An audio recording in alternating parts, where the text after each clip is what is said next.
Hey guys, tonight we begin a journey into one of history's most shocking secrets, a time when your innocent Victorian great-great-grandmother was likely higher than a kite every single day of her life. Picture this, it's 1885, and Mrs. Eleanor Hartford steps into her elegant Boston parlor, reaches for her morning medicine cabinet, and consumes more cocaine before breakfast than most people see in a lifetime. But here's the twist. She has no idea she's doing it. None of them did. Welcome to the era when an entire generation of women became accidental drug addicts, all while maintaining perfect posture and impeccable manners. Before we dive deeper into this incredible story, I'd love for you to join our growing community of history lovers. If you're enjoying this journey through time, hit that subscribe button and give this video a like. It really helps us share these forgotten stories with more curious minds like yours. And I'm genuinely curious, where are you listening from tonight? And what time is it where you are? Drop a comment and let me know. There's something magical about knowing we're all exploring history together, from different corners of the world. Now, dim those lights, get comfortable, and let's step into a world where medicine cabinets were more dangerous than street corners. The year was 1880, and if you walked into any respectable American home, you'd find something that would absolutely shock you today. Every medicine cabinet, every kitchen pantry, every lady's vanity table was stocked with enough narcotics to supply a modern-day cartel. But this wasn't some underground drug operation. This was perfectly legal, doctor-recommended, and considered the height of civilized living. Let me paint you a picture of Margaret Whitmore's morning routine in Philadelphia, 1883. She wakes up and immediately reaches for her bottle of Mrs. Winslow's soothing syrup. Not for a baby, mind you, but for her own nervous constitution. One spoonful contains enough morphine to knock out a horse, but the label cheerfully promises it will restore feminine tranquility. Next, she applies her complexion cream laced with cocaine to invigorate the skin and awaken natural beauty. She brushes her teeth with cocaine-infused tooth powder, advertised as essential for maintaining moral cleanliness and social acceptability. By 9 a.m., before she's even had breakfast, Margaret has consumed more controlled substances than most people encounter in their entire lives. And she's not alone. She's just following her doctor's orders and the social expectations of a proper Victorian lady. The statistics from this era are absolutely mind-boggling. A single bottle of popular children's cough syrup contained the equivalent of what we'd consider multiple doses of heroin today. Patent medicine sales in America reached $74 million annually by 1900. That's over $2.5 billion in today's money, all spent on products that were essentially liquid addiction in fancy bottles. But here's what makes this story even more incredible. These weren't products hidden in dark alleys or sold by shady characters. They were advertised in ladies' magazines, endorsed by prominent physicians, and sold in the finest department stores.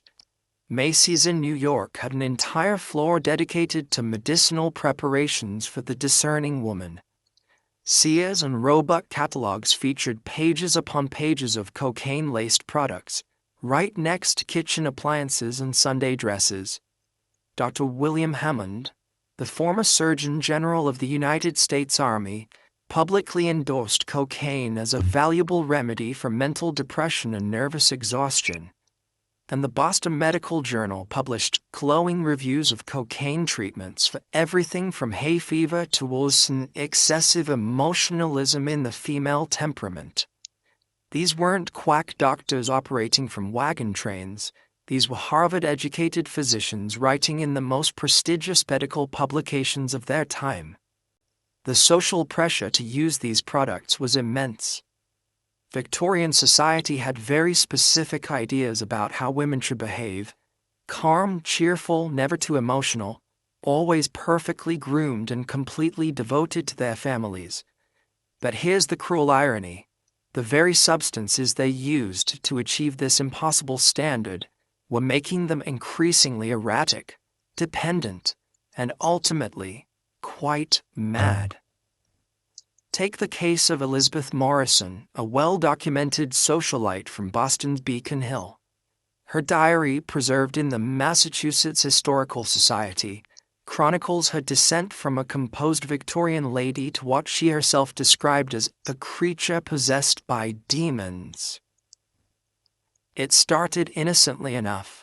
Her physician prescribed Wagner's cocoa wine for her melancholic tendencies.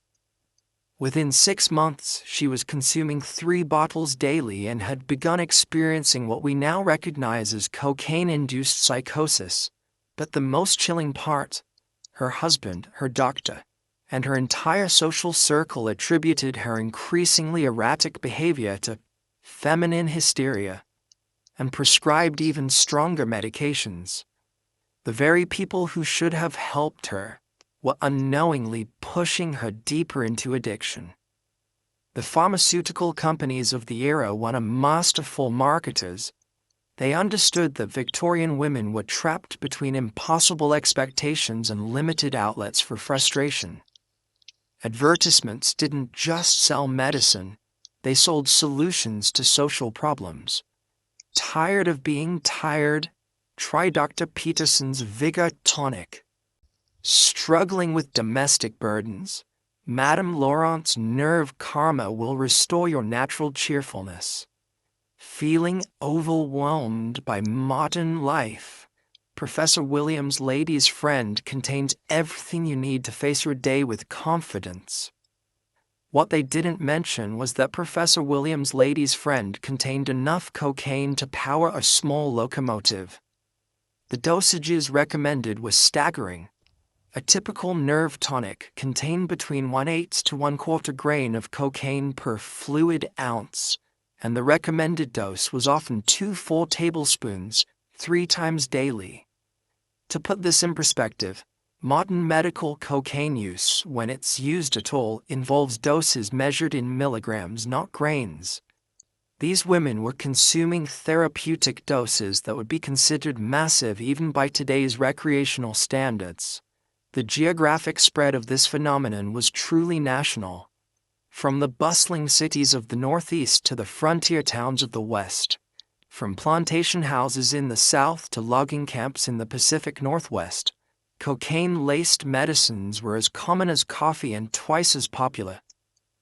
The United States Patent Office records show over 3,000 different patent medicines registered between 1875 and 1905. And an estimated 80% contain significant amounts of cocaine, morphine, alcohol, or combinations of all three. But perhaps most heartbreaking were the testimonials from women who genuinely believed these products were helping them.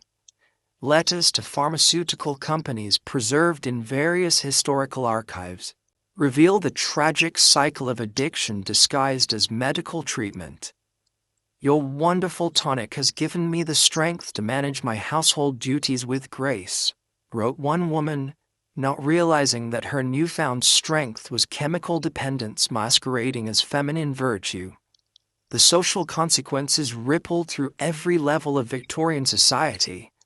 Dinner parties became inadvertent drug-fueled gatherings, church socials turned into unconscious cocaine circles. Women's charitable organizations were unknowingly organized and run by groups of addicted volunteers who attributed their unusual energy and focus to moral superiority rather than chemical stimulation. What makes this historical moment so fascinating and terrifying is how normalized it all became. These weren't dramatic addiction stories in the traditional sense. There were no rock-bottom moments or obvious signs of substance abuse. Instead, it was a slow, society-wide descent into chemical dependency, disguised as the pursuit of health, beauty, and social respectability. The medical establishment's role in this crisis cannot be overstated. Physicians of the era had limited understanding of addiction, virtually no knowledge of drug interactions, and enormous pressure to provide quick fixes for complex social and psychological problems. When a woman complained of depression, anxiety, or simple exhaustion from managing a household without modern conveniences, the easiest solution was a bottle of patent medicine that would make her feel better immediately, regardless of long-term consequences. As we sit here tonight, more than a century later, it's easy to judge the ignorance of the past. But remember, these were intelligent, well-meaning people making the best decisions they could with the information available to them. They trusted their doctors, followed social conventions, and genuinely believed they were taking care of their health and their families. The parallels to our modern world are both obvious and unsettling. We live in an era of prescription opioids, anxiety medications, and an entire wellness industry built on the promise that there's a product for every problem. The packaging has changed, the regulations have improved, but the fundamental human desire for a simple solution to complex problems remains exactly the same. What happened next in this incredible story will absolutely amaze you. Because just as this chemical dependency was reaching its peak, some remarkable women began to notice that something wasn't quite right. Their journey from unconscious addiction to awareness, rebellion, and ultimately reform would reshape American society forever. But that transformation didn't happen overnight, and it certainly didn't happen without a fight. In our next chapter, we'll explore how the very pharmaceutical companies that created this crisis became some of the most powerful and manipulative forces in American business history, and how their marketing tactics evolved from simple product promotion to sophisticated psychological manipulation that would make modern advertising executives weep with envy. Now, imagine walking into the boardroom of Park Davis & Company in Detroit, 1884. The mahogany table gleams under gaslight, and around it sit some of the most brilliant marketing minds of the Victorian era. But these aren't selling soap or sewing machines. They're crafting campaigns to hook an entire generation of women on substances that would make modern drug dealers blush. What they created wasn't just advertising, it was the blueprint for America's first corporate-sponsored addiction epidemic. The pharmaceutical industry of the 1880s was operating in what we might call a regulatory Wild West. There were no FDA approvals, no ingredient labeling requirements, no clinical trials, and absolutely no oversight of marketing claims. Into this vacuum stepped companies that would make today's most aggressive marketers look like amateurs. They didn't just sell products. They manufactured demand for solutions to problems they themselves invented. Consider the genius, and I use that term with deep irony, of Dr. Kilmer's Swamp Root campaign. The Kilmer Company didn't just advertise their cocaine-laced kidney remedy. They first launched a massive public education campaign about kidney weakness, a condition that supposedly affected 75% of all American women. Suddenly, perfectly healthy women were diagnosing themselves with symptoms they'd never noticed before. Occasional fatigue, mild back pain, or simple moodiness became signs of this newly discovered epidemic. The numbers behind these campaigns were staggering. By 1895, patent medicine companies were spending more on advertising than any other industry in America, over $40 million annually, equivalent to roughly $1.4 billion today. But here's what makes it even more remarkable. They were spending this money with surgical precision, targeting women's magazines, church newsletters, and ladies' social publications with messages specifically designed to exploit Victorian anxieties about femininity, health, and social status. Have you ever wondered how advertising became so sophisticated so quickly? The patent medicine industry was the laboratory where modern marketing psychology was born. They pioneered techniques we still see today, celebrity endorsements, before and after testimonials, limited-time offers, and the creation of artificial urgency around health concerns. Take the case of Lydia Pinkham's vegetable compound, which became one of the most successful patent medicines in American history. Lydia Pinkham herself became the first female brand spokesperson, her grandmotherly face appearing in advertisements across the country. The compound contained 18% alcohol and significant amounts of cocaine, but it was marketed as a natural remedy for female complaints, a Victorian euphemism for everything from menstrual cramps to what we would now recognize as clinical depression. The company's marketing was revolutionary. They created detailed pamphlets explaining women's health in language that seemed scientific, but was actually designed to increase anxiety. They established a customer service department, the first of its kind, humble, where women could write letters describing their symptoms and receive personalized advice, along with recommendations for increased dosages. These weren't medical consultations, they were sophisticated sales funnels disguised as healthcare. But perhaps most insidiously, they understood the power of social proof. The company paid women to host Pinkham parties in their homes, where neighbors would gather to hear testimonials about the compound's miraculous effects. These weren't just product demonstrations, they were peer pressure campaigns that transformed drug distribution into social entertainment. Imagine your book club, but everyone's gradually becoming addicted to cocaine-laced tonics and attributing their newfound energy to moral improvement. The pharmaceutical companies also pioneered what we now call lifestyle marketing. They didn't just sell medicine, they sold an identity. A woman who used a Pierce's favorite prescription wasn't just treating her nerves, she was embracing modern, scientific womanhood. Someone who relied on Hostetta's celebrated stomach bitters wasn't just managing digestion, she was demonstrating her commitment to progressive American values. The language used in these advertisements was masterfully crafted. Instead of saying contains cocaine, labels would read fortified with natural Peruvian extract. Rather than morphine, they'd list concentrated poppy essence. The word addictive didn't exist in their vocabulary. Instead, they spoke of forming beneficial daily habits and creating healthful dependencies that strengthen feminine constitution. Thus, William Radham's microbe killer provides a perfect example of how these companies manufactured both fear and solution simultaneously. Radham first published pamphlets about the microbe theory of disease, the idea that invisible organisms were causing illness throughout American society. This wasn't entirely wrong scientifically, but Radham's version was designed to create maximum anxiety.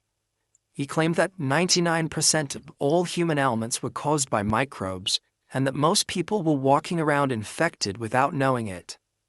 Then came the solution: Microbe Killer, a pink liquid that contained mercury, hydrochloric acid, and red wine.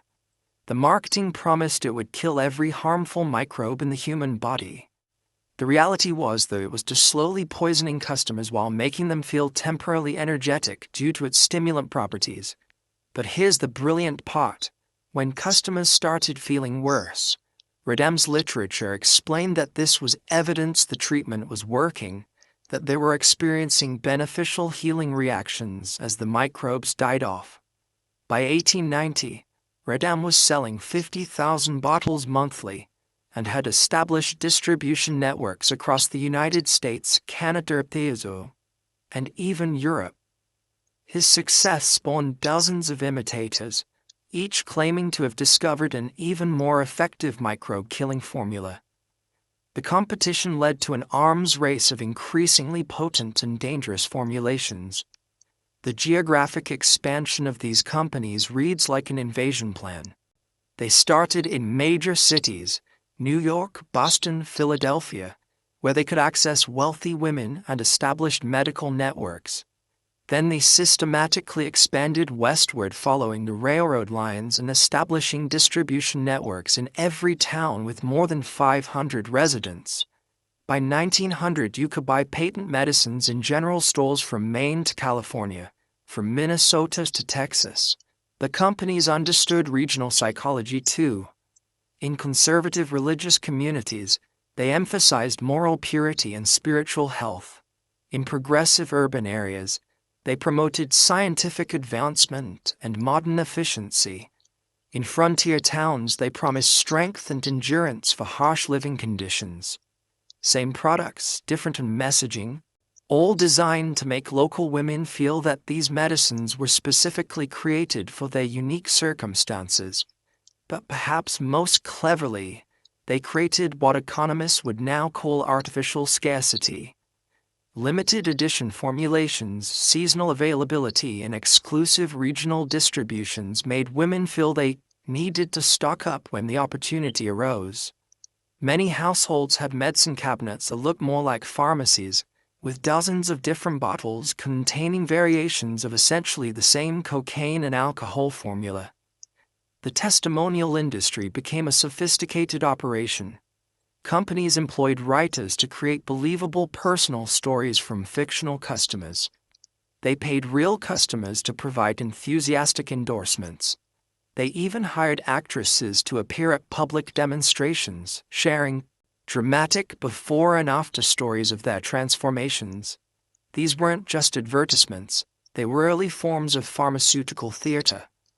One of the most successful was Mrs. Joe Person's Remedy, which claimed to cure everything from blood disorders to female irregularities.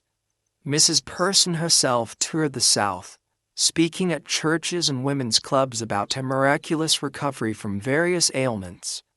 What audiences didn't know was that Mrs. Person's Remedy contained enough cocaine to maintain her enthusiastic energy throughout these grueling speaking tours, creating a feedback loop where the drug's effects validated the testimonials that sold more drugs.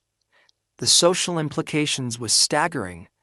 Entire communities became inadvertently synchronized in their chemical dependency. Church choirs sang with unusual vigor because half the sopranos were on cocaine-laced throat lozenges. Garden clubs planned increasingly elaborate events because their members were consuming stimulant-infused nerve tonics. Women's suffrage meetings had unusual energy and focus because attendees were unknowingly under the influence of various patent medicines. The economic impact extended far beyond the pharmaceutical companies themselves. Entire industries emerged to support this chemical lifestyle. Specialized glass bottle manufacturers, label printing companies, cork suppliers, and shipping networks. Thousands of Americans found employment in what was essentially a massive legal drug distribution system. But the most tragic aspect was how the success of these marketing campaigns created a self-reinforcing cycle. As more women used these products and experienced their temporary energizing effects, they became living advertisements for pharmaceutical solutions to life's challenges. Their testimonials weren't lies. They genuinely felt better while under the influence. The problem was that better was chemically induced and ultimately unsustainable.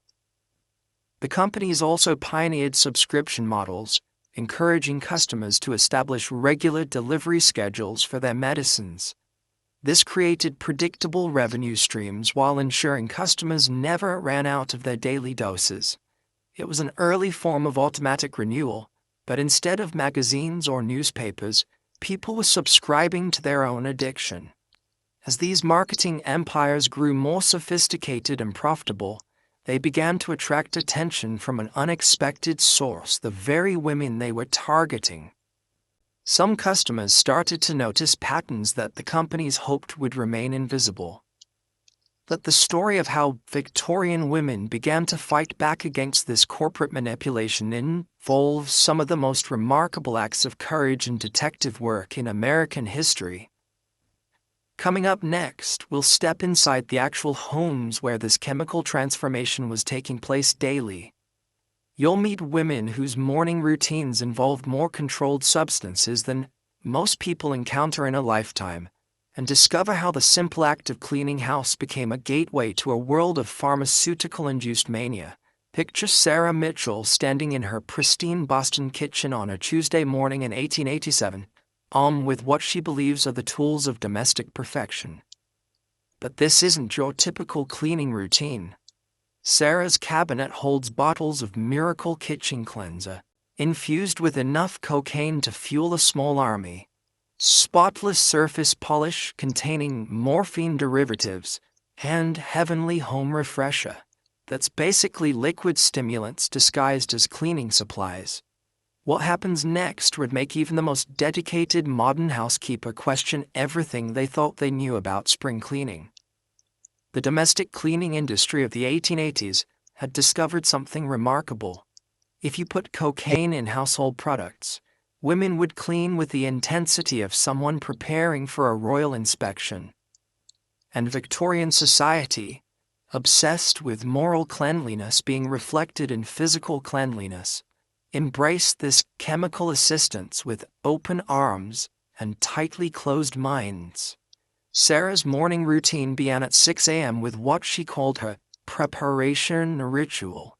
First, she'd take a generous swig of Dr. Hamilton's Housewife's Helper, marketed as a digestive aid for busy women, but actually containing a cocaine concentration that would make modern emergency room doctors panic. Within 15 minutes, Sarah felt energized, focused, and ready to tackle her domestic duties with what she described in her diary as supernatural vigor. But here's where the story gets truly wild. The cleaning products themselves were equally loaded with stimulants.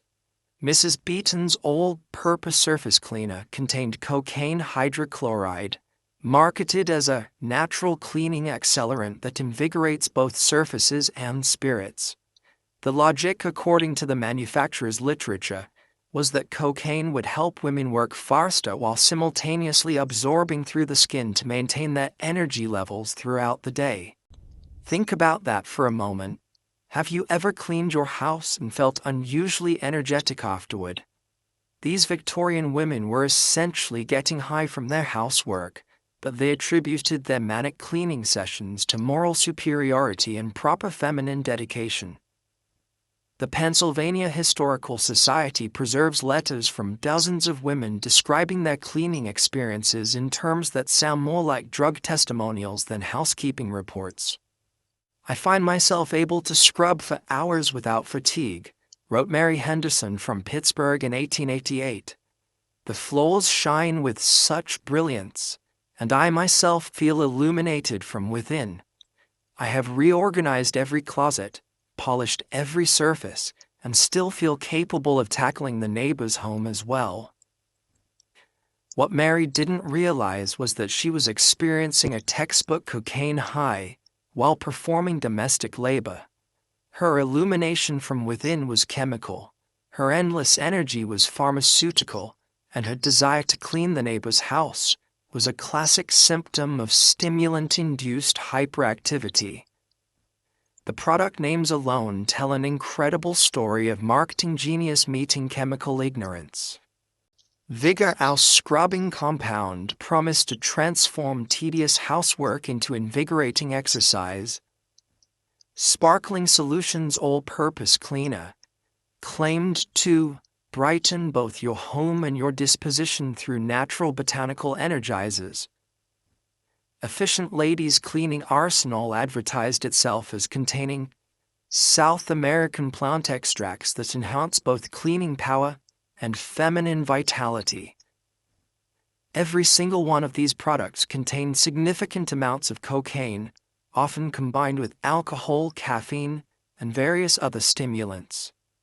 Women weren't just cleaning their homes, they were essentially conducting chemistry experiments while under the influence of powerful drugs. The economic impact was staggering. By 1890, American households were spending an average of $47 annually on specialized cleaning products, equivalent to nearly $1,000 in today's money. But families weren't just buying one or two products. They were purchasing entire arsenals of chemically enhanced cleaning supplies, each designed for specific tasks and containing different combinations of stimulants. The social pressure to maintain spotless homes using these products was immense. Victorian women competed over the cleanliness of their houses with the same intensity that modern families might compete over their children's academic achievements. But this competition was fueled by chemistry, not just determination. Consider the case of the Hartford Ladies' Domestic Excellence Society, documented in the Connecticut Historical Society archives. This was a social club where women would gather weekly to discuss housekeeping techniques and share product recommendations. What they were actually doing was enabling each other's chemical dependency while disguising it as moral improvement. Meeting minutes from 1889 describes scenes that sound more like drug user support groups than ladies' tea parties. Mrs. Woodbridge shared her discovery of applying Dr. Morrison's Surface Energizer twice daily, rather than the recommended once, resulting in floors so pristine they seemed to glow with inner light. Miss Patterson demonstrated her technique of combining 3 different cleaning tonics, achieving results that left the entire room sparkling and herself feeling capable of conquering any domestic challenge. These women were essentially comparing drug cocktail recipes while believing they were sharing housekeeping tips. The physical toll was enormous, though rarely recognized for what it actually was. Victorian medical journals from the period document a mysterious epidemic of what they called housewife's trembling. Women experiencing handshakes, rapid heartbeats, and episodes of what they termed cleaning frenzy. Dr. James Morrison's 1891 paper in the Boston Medical Review describes patients who would clean obsessively for 8 to 10 hours straight, then collapse in exhaustion, only to repeat the cycle the next day. What Dr. Morrison was actually documenting was cocaine withdrawal and dependency, but neither he nor his patients understood the connection between their cleaning products and their symptoms. Instead, these episodes were attributed to excessive moral dedication, or an overabundance of feminine virtue, expressing itself through domestic perfection. The children in these households were inadvertently caught up in this chemical cleaning culture. Kids playing in freshly cleaned rooms were exposed to cocaine residue on every surface. Many developed what parents proudly called helpful energy. Children who would spontaneously organize toy boxes, dust furniture, or engage in other cleaning activities with unusual intensity and focus. In reality, these children were experiencing contact highs from the cocaine-infused cleaning products their mothers used throughout the house. Pediatric medical records from the era show unusual patterns of hyperactivity, sleeping problems, and what doctors called precocious domestic interests among children in wealthy households that could afford the latest cleaning products. The geographic spread of this phenomenon followed economic lines precisely. Wealthy neighborhoods in major cities saw the highest concentrations of chemically enhanced cleaning product use. Department store records from New York's up the Fifth Avenue show that affluent households were purchasing 3-4 times more cleaning products than middle-class families and paying premium prices for products with the highest cocaine content. But the middle class aspire to this chemical cleanliness too.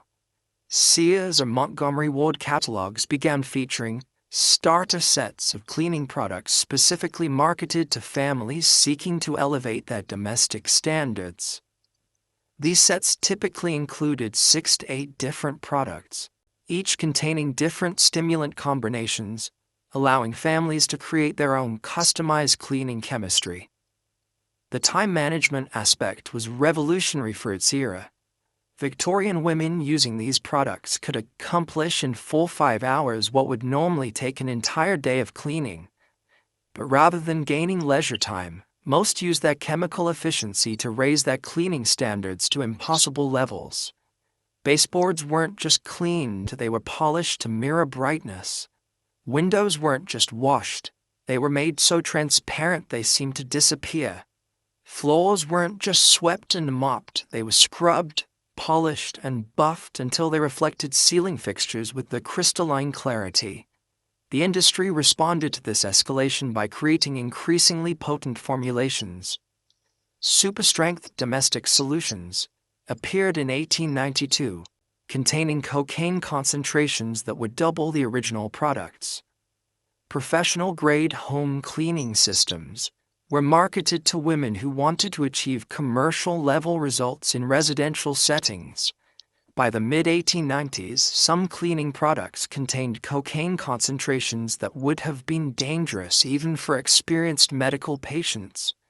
But Victorian women, convinced that their increased energy and obsessive attention to detail were signs of moral improvement, enthusiastically embraced these increasingly powerful formulations.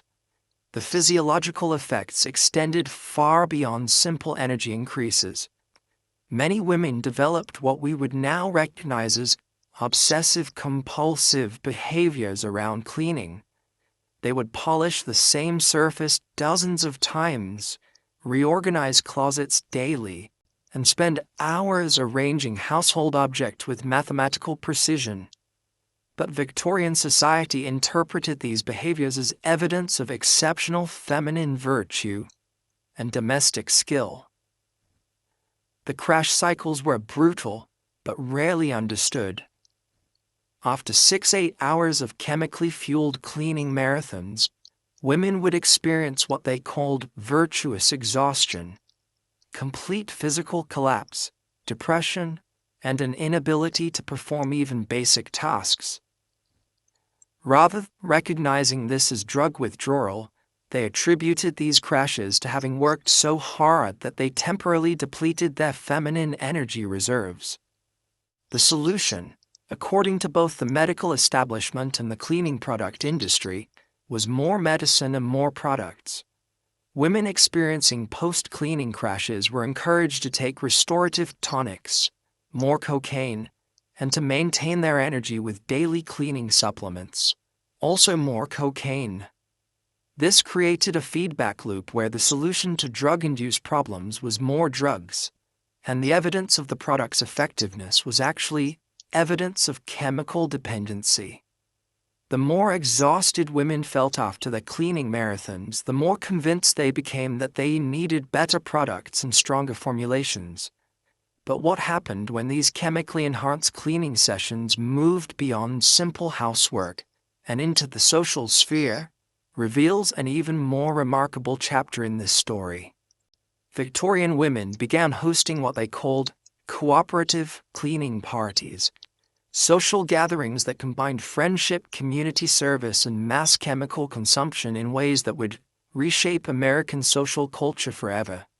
Get ready to discover how these innocent-seeming domestic gatherings became some of the most drug-fueled social events in American history, and why Victorian tea parties were often more chemically intense than modern music festivals. Let's step into the powder room of Isabella Worthington's Manhattan mansion on an autumn evening in 1889. Isabella sits before her ornate vanity mirror, surrounded by what looks like an apothecary's fever dream. Dozens of crystal bottles, silver jars, and delicate porcelain containers, each promising to unlock the secrets of Victorian beauty perfection. But this isn't just a skincare routine we're witnessing. This is a nightly ritual of chemical transformation that would make a modern cosmetics chemist run screaming from the room. The Victorian beauty standard was as demanding as it was dangerous. Women were expected to achieve an almost supernatural level of physical perfection. Skin so pale it appeared translucent, waists so tiny they defied anatomy, and an ethereal, otherworldly appearance that suggested they lived on moonbeams of moral virtue rather than actual food. Achieving this impossible standard required what the beauty industry euphemistically called cosmetic assistance, products that promised miraculous transformations but delivered something far more sinister. Isabella's evening routine began with Dr. Mackenzie's Complexion Miracle, a face cream that promised to restore the blooming freshness of youth, while invigorating the feminine spirit. The active ingredient, cocaine hydrochloride at a concentration of nearly 4%, combined with lead-based whitening agents and mercury compounds. As she massaged this toxic cocktail into her skin, Isabella felt an immediate tingling sensation that she interpreted as awakening cellular vitality. In reality, she was experiencing the early stages of chemical burns combined with a cocaine high absorbed directly through her facial tissue. But the face cream was just the beginning. Next came Professor Hendrick's eye-brightening solution, drops that promised sparkling, vivacious eyes that captivate and enchant. Each drop contained enough cocaine to dilate pupils dramatically while numbing the eye tissues. Victorian women believed that the resulting wide-eyed, startled appearance was the epitome of feminine beauty, not realizing they were walking around in a state of drug-induced ocular paralysis. Have you ever wondered why Victorian portrait photographs show women with such distinctive, almost haunting stares? Those weren't natural expressions. They were the result of systematic chemical manipulation of facial muscles and eye function.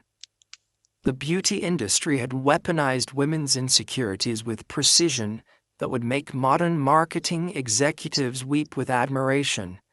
They didn't just sell products, they created entire mythologies around feminine inadequacy. Advertisements in ladies' magazines featured before and after illustrations showing the transformation from common woman to ethereal beauty, with detailed explanations of how each product addressed specific feminine deficiencies. Madame Roland's Skin Perfection System, widely advertised in Harper's Bazaar and Godey's Ladies' Book, promised to address what they called the 7 deadly sins of female appearance: sallow complexion, visible pores, facial hair, age spots, wrinkles, dullness, and worst of all, excessive vitality, meaning any sign that a woman was actually alive and healthy rather than otherworldly and fragile. The system consisted of 7 different products, each containing increasingly dangerous combinations of chemicals. The purifying wash contained sulfuric acid and cocaine. The pore-minimizing tonic featured arsenic compounds and morphine derivatives. The complexion perfector combined lead, mercury, and enough stimulants to keep users awake for days. Women weren't just beautifying themselves, they were engaging in systematic self-poisoning while paying premium prices for the privilege. The economic scale of this beauty industrial complex was staggering. By 1892, American women were spending an estimated $89 million annually on cosmetic products, equivalent to nearly $3 billion in today's economy. But unlike modern cosmetics, these weren't just temporary enhancements. They were creating permanent physical and psychological changes in their users. The application techniques themselves were ritualistic and time-consuming. Victorian beauty manuals recommended that women spend 2 to 3 hours daily on their cosmetic routines, applying products in specific sequences with precise timing intervals. The Countess of Pemberton's Guide to Aristocratic Beauty, published in 1888, included detailed instructions for what it called the Complete Transformation Protocol. This protocol began at 4 a.m. with the application of overnight skin renewal compounds, products containing such high concentrations of active chemicals that they literally burned away the top layers of facial skin while users slept. Women would wake up with faces that were raw, sensitive, and completely dependent on additional products to function normally. The morning routine involved protective base applications, creams designed to create a barrier between the damaged skin and the environment. But these protective creams contained their own cocktails of stimulants and narcotics, ensuring that women remained chemically altered throughout their daily activities. Their midday refreshment applications were designed to maintain the chemical effects throughout the day. Victorian ladies carried small silver containers of beauty maintenance powders that they would discreetly apply every few hours. These powders contained concentrated cocaine, allowing women to top off their chemical highs while maintaining the appearance of simple vanity touch-ups. The evening routine was the most intensive, involving the removal of the day's chemical layers and the application of overnight treatments that would continue the cycle of destruction and chemical dependency. Women weren't just maintaining their appearance, they were trapped in daily cycles of self-administered chemical abuse. The physical effects were devastating but interpreted as signs of beauty success. The characteristic Victorian pale complexion that we admire in historical photographs wasn't natural. It was the result of chronic mercury poisoning, combined with cocaine-induced vasoconstriction. The wide-eyed ethereal expressions weren't genetic. They were symptoms of systematic drug use and chemical burns around the eye area. The psychological effects were equally profound.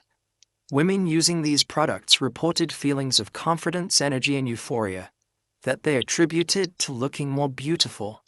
They described sensations of inner radiance and spiritual elevation that seemed to confirm the product's effectiveness. What they were actually experiencing were the mood-altering effects of cocaine, morphine, and other psychoactive substances absorbed through their skin. Sarah McKinney Stewart, one of the first African-American female physicians, documented these effects in her 1890s medical practice in Brooklyn. Her patient records, preserved at the New York Historical Society, describe women who came to her complaining of beauty-related maladies, trembling hands, rapid heartbeat, sleeplessness, and what they called excessive facial sensitivity. Dr. Stewart quickly recognized these as symptoms of chronic poisoning and drug dependency. But when she tried to explain the connection to cosmetic products, her patients often refused to believe her. The beauty industry's marketing had been so effective that women would rather suffer serious health consequences than give up products they believed were essential to their social survival. The social pressure to maintain these chemical beauty routines was immense. Victorian women competed over complexion perfection, with the same intensity that modern social media influencers compete over follow accounts. But this competition was literally toxic, with women constantly escalating their product use to maintain their advantage in the beauty arms race. Ladies' magazines published detailed reviews of cosmetic products that read more like drug comparisons than beauty advice. The 1891 issue of Peterson's magazine included a feature called Comparative Analysis of Complexion Enhancement Systems that evaluated products based on their immediate transformative power, sustained beautification effects, and spiritual elevation properties, all euphemisms for how high the cocaine content was and how quickly it took effect. The beauty salon industry emerged as sophisticated drug distribution networks disguised as luxury services. High-end establishments like Madame Zelda's Beauty Temple in Manhattan offered complete feminine transformation experiences, day-long sessions where wealthy women would submit to intensive chemical treatments administered by trained professionals. These salons were essentially medical facilities operating without oversight, where women underwent procedures that would be considered dangerous even in modern cosmetic surgery practices. Facial peels using concentrated acids, cocaine injections for lip enhancement, and mercury-based treatments for skin lightening were standard services offered, alongside tea and conversation. The international scope of this beauty chemical complex was remarkable. American women were using products imported from Paris, London, and Vienna, each claiming regional beauty secrets while containing essentially the same dangerous chemical combinations. The global trade in beauty chemicals created supply chains that connected Victorian ladies' vanities tables to coca plantations in South America, opium fields in Asia, and mercury mines in Europe. But perhaps most tragically, These beauty standards and the chemical means to achieve them were being passed down through generations.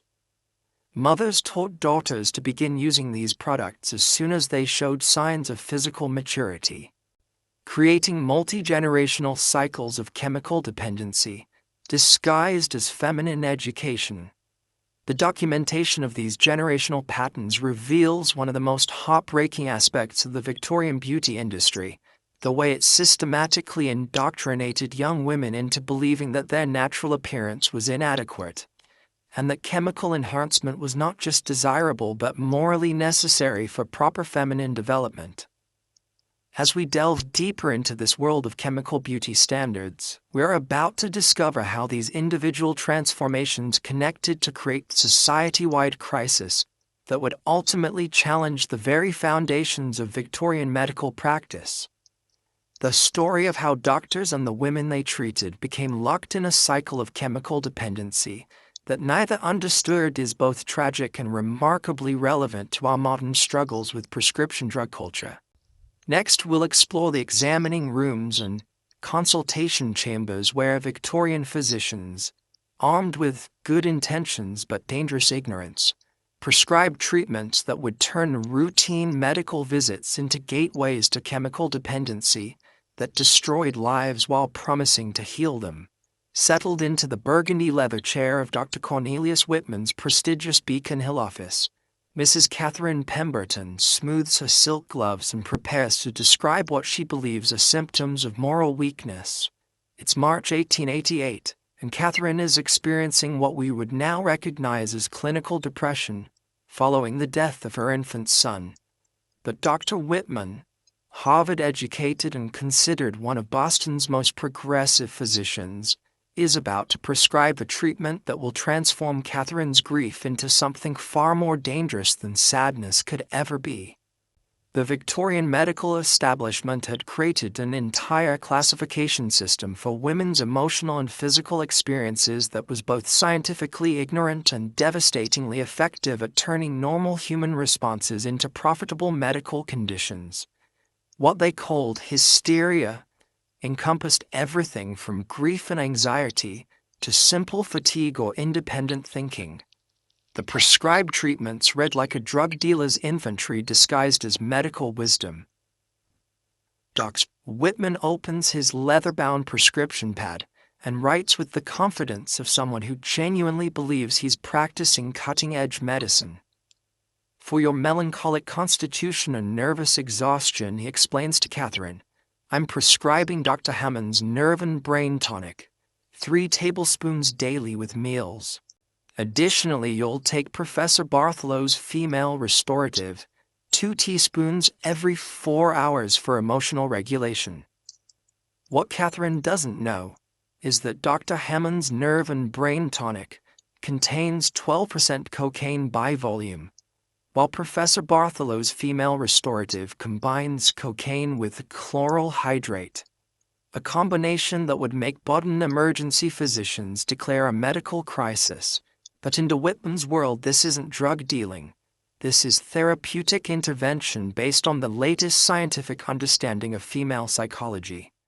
The medical literature of the 1880s reveals the breathtaking scope of conditions that physicians treated with cocaine-based medications.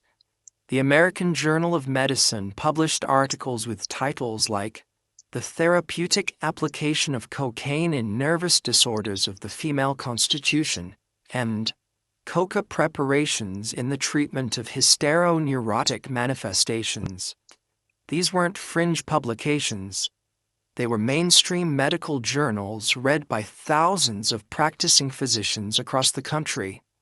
Dr. William Alexander Hammond, former Surgeon General of the United States, wrote extensively about what he called the cocaine solution to female emotional irregularities. His 1887 paper in the New York Medical Journal stated, "The female nervous system, being more delicate and susceptible than the male, requires more vigorous intervention to restore proper emotional balance. Cocaine properly administered can transform a weeping, irrational woman into a model of feminine composure and domestic efficiency." Think about the terrifying logic here. The medical establishment was essentially arguing that women's natural emotional responses were pathological conditions requiring chemical correction. Grief over loss, anxiety about social expectations, fatigue from managing households without modern conveniences, all of these were reframed as medical disorders requiring pharmaceutical intervention. The prescription patterns reveal the systematic nature of this chemical approach to women's healthcare. A typical nervously exhausted Victorian woman might receive prescriptions for morning stimulants, afternoon mood stabilizers, evening relaxation compounds, and emergency doses for acute emotional episodes. Each of these contain different combinations of cocaine, morphine, alcohol, and chloral hydrate. Catherine's treatment protocol, preserved in Dr. Whitman's patient records at the Massachusetts Historical Society, shows the escalating nature of Victorian psychiatric medication. Week 1, standard doses of 2 different cocaine-based tonics. Week 3, increased dosages plus the addition of morphine-based nerve pills for nighttime anxiety. Week 6, the original medications plus emergency relief powders, containing pure cocaine for what Dr. Whitman termed breakthrough melancholic episodes. By week 8, Catherine was consuming enough controlled substances daily to incapacitate a modern adult, but she was reporting to Dr. Whitman that she felt wonderfully restored and filled with feminine vitality. Her diary entries from this period, donated to the Schlesinger Library by her descendants, read like testimonials from someone experiencing a chemical high. I wake each morning with such energy and clarity. The world seems brighter, my duties lighter, my very soul elevated to realms of profound understanding. What Catherine was actually experiencing was chronic cocaine and morphine intoxication, but both she and Dr. Whitman interpret her chemical euphoria as evidence of successful medical treatment. The cycle of addiction was being established and reinforced by professional medical authority. The economic relationship between physicians and pharmaceutical companies was openly collaborative in ways that would trigger massive scandals today. Drug companies regularly sent free samples to doctors, sponsored medical conferences, and even paid physicians to write testimonial letters about their product's effectiveness. Dr. Whitman's personal correspondence, preserved in his estate papers, includes dozens of letters from pharmaceutical representatives offering financial incentives for prescribing specific cocaine-based medications to female patients. One particularly revealing letter from Vies Park Davis Company, dated September 1888, offers Dr. Whitman a $500 annual consulting fee equivalent to nearly $17,000 today, in exchange for prescribing their female nervous system correction kit to at least 50 patients per year. The kit contains 6 different cocaine-based medications designed to be used in sequence throughout a woman's monthly cycle. But the most disturbing aspect of this medical pharmaceutical complex was how it created self-perpetuating cycles of chemical dependency while presenting itself as moral health care. Women who experienced withdrawal symptoms when they missed doses were told they were suffering from recurring nervous weakness that required increased medication. Those who developed tolerance and needed higher doses were diagnosed with progressive female nervous disorders, requiring more intensive pharmaceutical intervention. The diagnostic categories themselves were masterpieces of circular logic designed to trap women in chemical dependency, while making them grateful for their imprisonment. Chronic feminine melancholy required long-term stimulant therapy. Recurring emotional instability needed continuous mood-altering medication. Domestic nervous exhaustion demanded energy-enhancing pharmaceutical support. Dr. Mary Putnam Jacobi, one of the few female physicians of the era, and a graduate to the Paris School of Medicine, began documenting the patterns she observed in her New York practice. Her 1891 paper, Observations on the Physical and Mental Effects of Patent Medicines on Female Patients, was one of the first medical publications to question the widespread use of cocaine-based treatments for women. Dr. Jacoby wrote, "I have observed in my female patients a concerning pattern of symptoms that appear to correlate with their use of popular nerve tonics and emotional regulation medications. These include rapid pulse, dilated pupils, excessive energy followed by periods of exhaustion, and what patients describe as intense craving for their medications.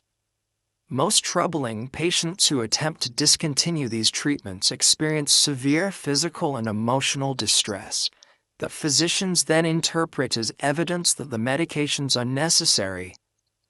Her observations were largely dismissed by her male colleagues who attributed her concerns to female emotional volatility and suggested she might benefit from nerve tonic treatment herself. The medical establishment's response to Dr. Jacoby's warnings reveals how deeply invested they were in maintaining the pharmaceutical approach to women's healthcare. The training of physicians during this era included virtually no education about drug dependency or the physiological effects of long-term stimulant use. Medical schools taught that cocaine was a safe, effective treatment for various conditions, with no mention of addiction potential or withdrawal symptoms. Young doctors entered practice genuinely believing they were helping their female patients while actually creating chemical dependency on an industrial scale. The patient case files from major urban medical practices of the 1880s and 1890s read like documentation of a massive uncontrolled drug experiment. Women were prescribed cocaine-based medications for conditions ranging from headaches and menstrual cramps to grief, anxiety, and what physicians called excessive intellectual activity, meaning women who read too much or expressed opinions too freely. The social class dynamics of this medical drug distribution system were particularly insidious. Wealthy women received more expensive, higher-quality cocaine preparations prescribed by prestigious physicians in elegant offices. Mid-class women got standard pharmaceutical cocaine from neighborhood doctors. Poor women were often denied access to these medications entirely, ironically protecting them from chemical dependency while excluding them from what society considered proper medical care. The geographic spread of cocaine-based medical practice followed the same patterns as other Victorian cultural phenomena, starting in major eastern cities and spreading westward along railroad lines and communication networks. By 1890, physicians in small towns across America were prescribing cocaine-based treatments for female patients, having learned these techniques through medical journals and professional conferences dominated by East Coast pharmaceutical interests. The documentation from rural medical practices shows how thoroughly this approach had penetrated American healthcare. Dr. Samuel Morrison's practice records from a small Iowa farming community show that by 1892, nearly 40% of his female patients were receiving some form of cocaine-based medication, often for conditions that would be considered normal responses to the physical and emotional challenges of frontier life. But perhaps most tragic were the cases where legitimate medical conditions were masked or worsened by cocaine treatment. Women suffering from thyroid disorders, early diabetes, or other serious medical conditions received cocaine for their symptoms, temporarily feeling better due to the drug's stimulant effects, while their underlying conditions progressed untreated.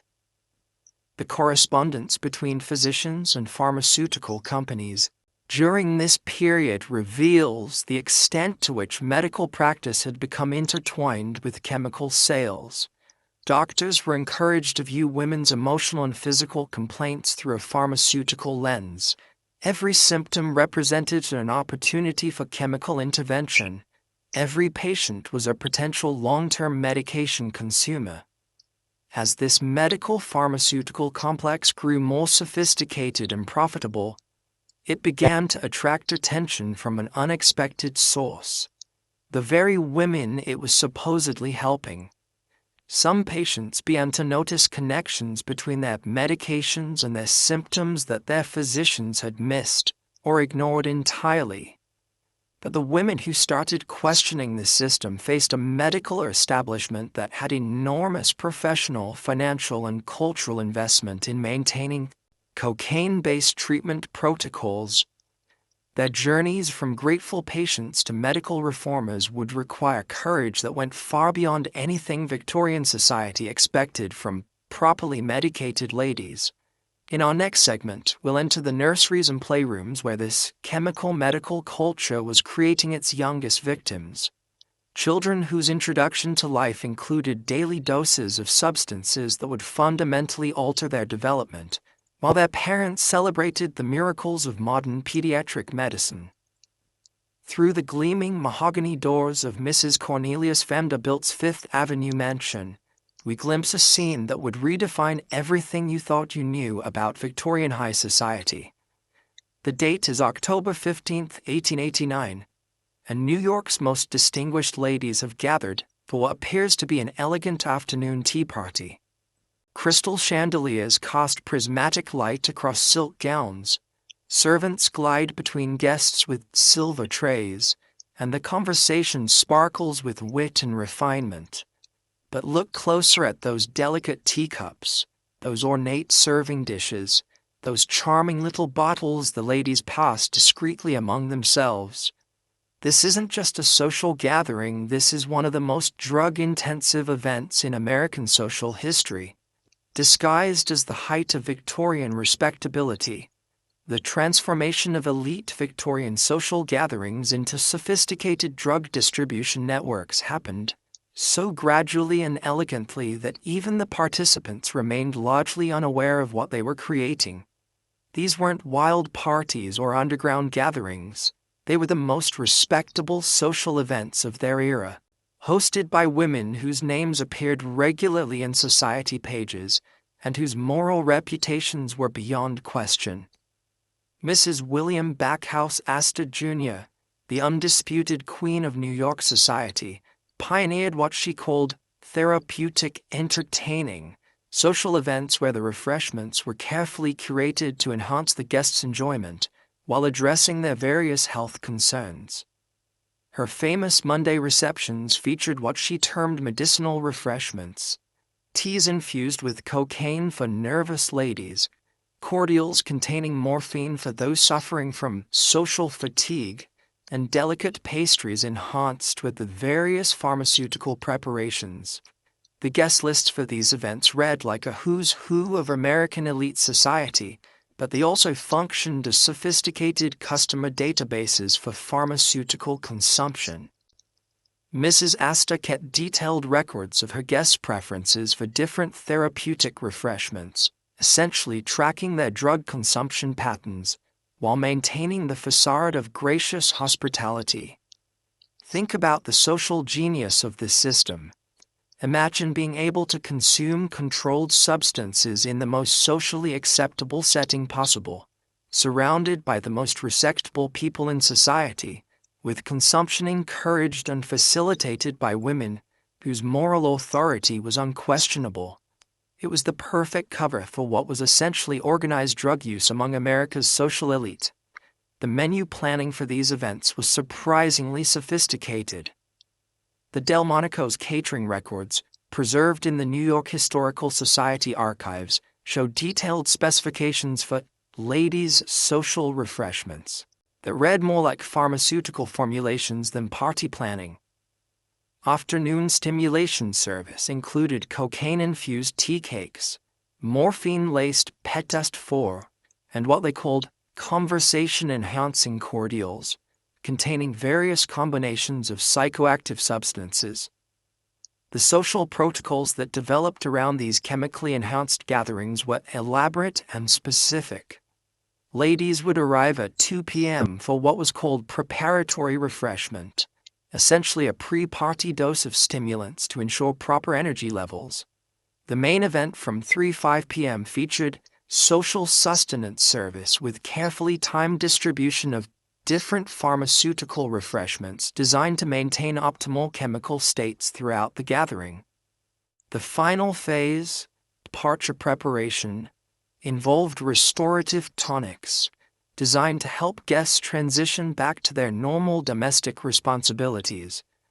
But perhaps most remarkably, these events served as informal pharmaceutical consultation sessions. Women would discuss their various health concerns and share recommendations for specific products and dosages. The conversation at these gatherings, recorded in several participants' diaries, reveals detailed discussions of drug effects, tolerance levels, and combination strategies that would sound familiar to anyone who's witnessed modern prescription drug culture. Mrs. Stuyvesant Fish, another prominent New York hostess, elevated these pharmaceutical social gatherings to new levels of sophistication with her Wellness Wednesdays, weekly events where she invited medical experts to educate her guests about the latest therapeutic products while providing generous sampling opportunities. These weren't medical consultations. They were essentially drug sales presentations disguised as educational social events. The financial scale of these elite pharmaceutical social gatherings was staggering. Mrs. Asta's household accounts show that she spent more on medicinal refreshments for her social events than most middle-class families spent on food for an entire year. A single afternoon reception might involve $200 worth of pharmaceutical preparations, equivalent to nearly $7,000 in today's money, distributed as party favors and refreshments. The geographic spread of this high society pharmaceutical culture followed the social networks of America's elite families. What started in New York's Fifth Avenue mansions quickly spread to Boston's Beacon Hill, Philadelphia's Main Line, and the grand estates of Newport. By 1890, elite social events from coast to coast featured similar pharmaceutical refreshment services. The servants who worked these events became inadvertent witnesses to the transformation of their employers and guests. The Diary of Mary O'Brien, an Irish immigrant who worked as a parlourmaid for several prominent families, provides a fascinating perspective on what she called the ladies' strange parties. She wrote, "They arrive looking tired and proper, but after an hour of tea and sweets, they become quite different, louder, more animated, talking rapidly about things that seem to excite them greatly. By the end, some are nearly vibrating with energy, others seem dreamy and distant." What Mary was observing were the predictable effects of cocaine, morphine, and other drugs being consumed in social settings by women who had no understanding of what they were actually ingesting.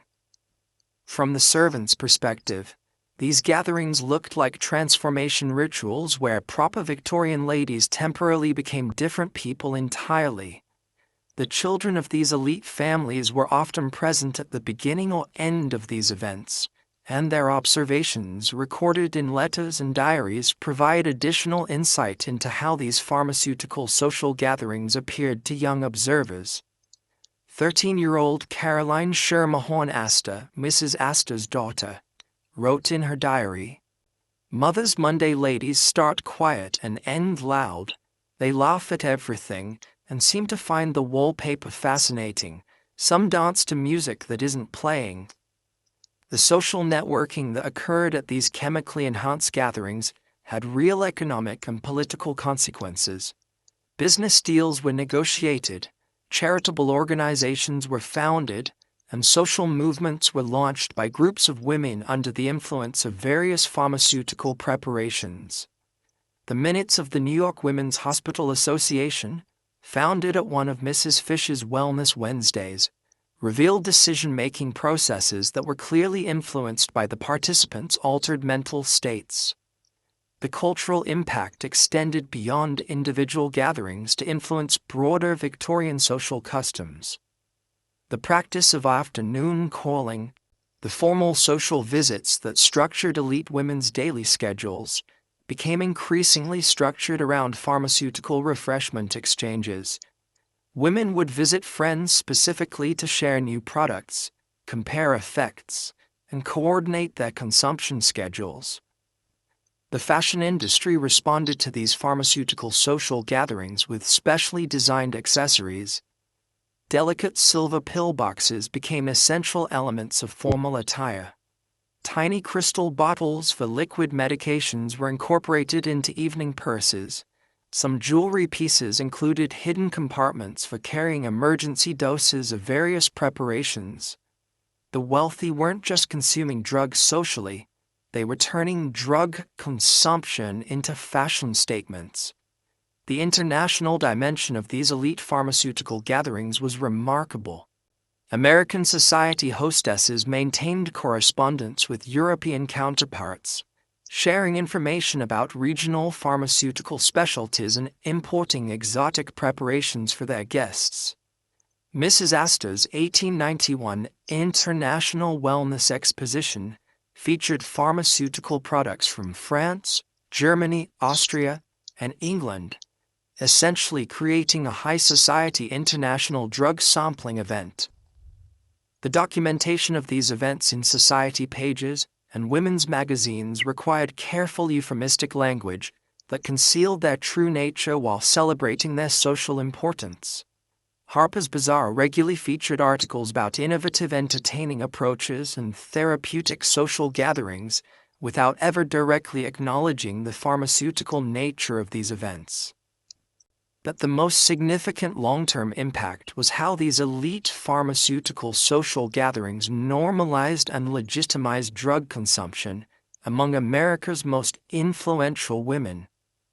When society's moral arbiters were hosting and attending drug distribution events disguised as tea parties, it created cultural permission for pharmaceutical approaches to social and personal challenges throughout all the levels of American society. The influence of these women extended far beyond their immediate social circles. They served on charitable boards, influenced political movements, and shaped cultural trends. Their embrace of pharmaceutical solutions to life's challenges helped create the cultural foundation for America's modern relationship with prescription drugs and chemical wellness approaches. As these elite pharmaceutical social networks grew more sophisticated and influential, they began to intersect with other aspects of Victorian women's lives in ways that would have profound consequences for American society. The story of how these chemically enhanced social gatherings influenced the workplace experiences of Victorian women reveals another dimension of this pharmaceutical transformation of American culture.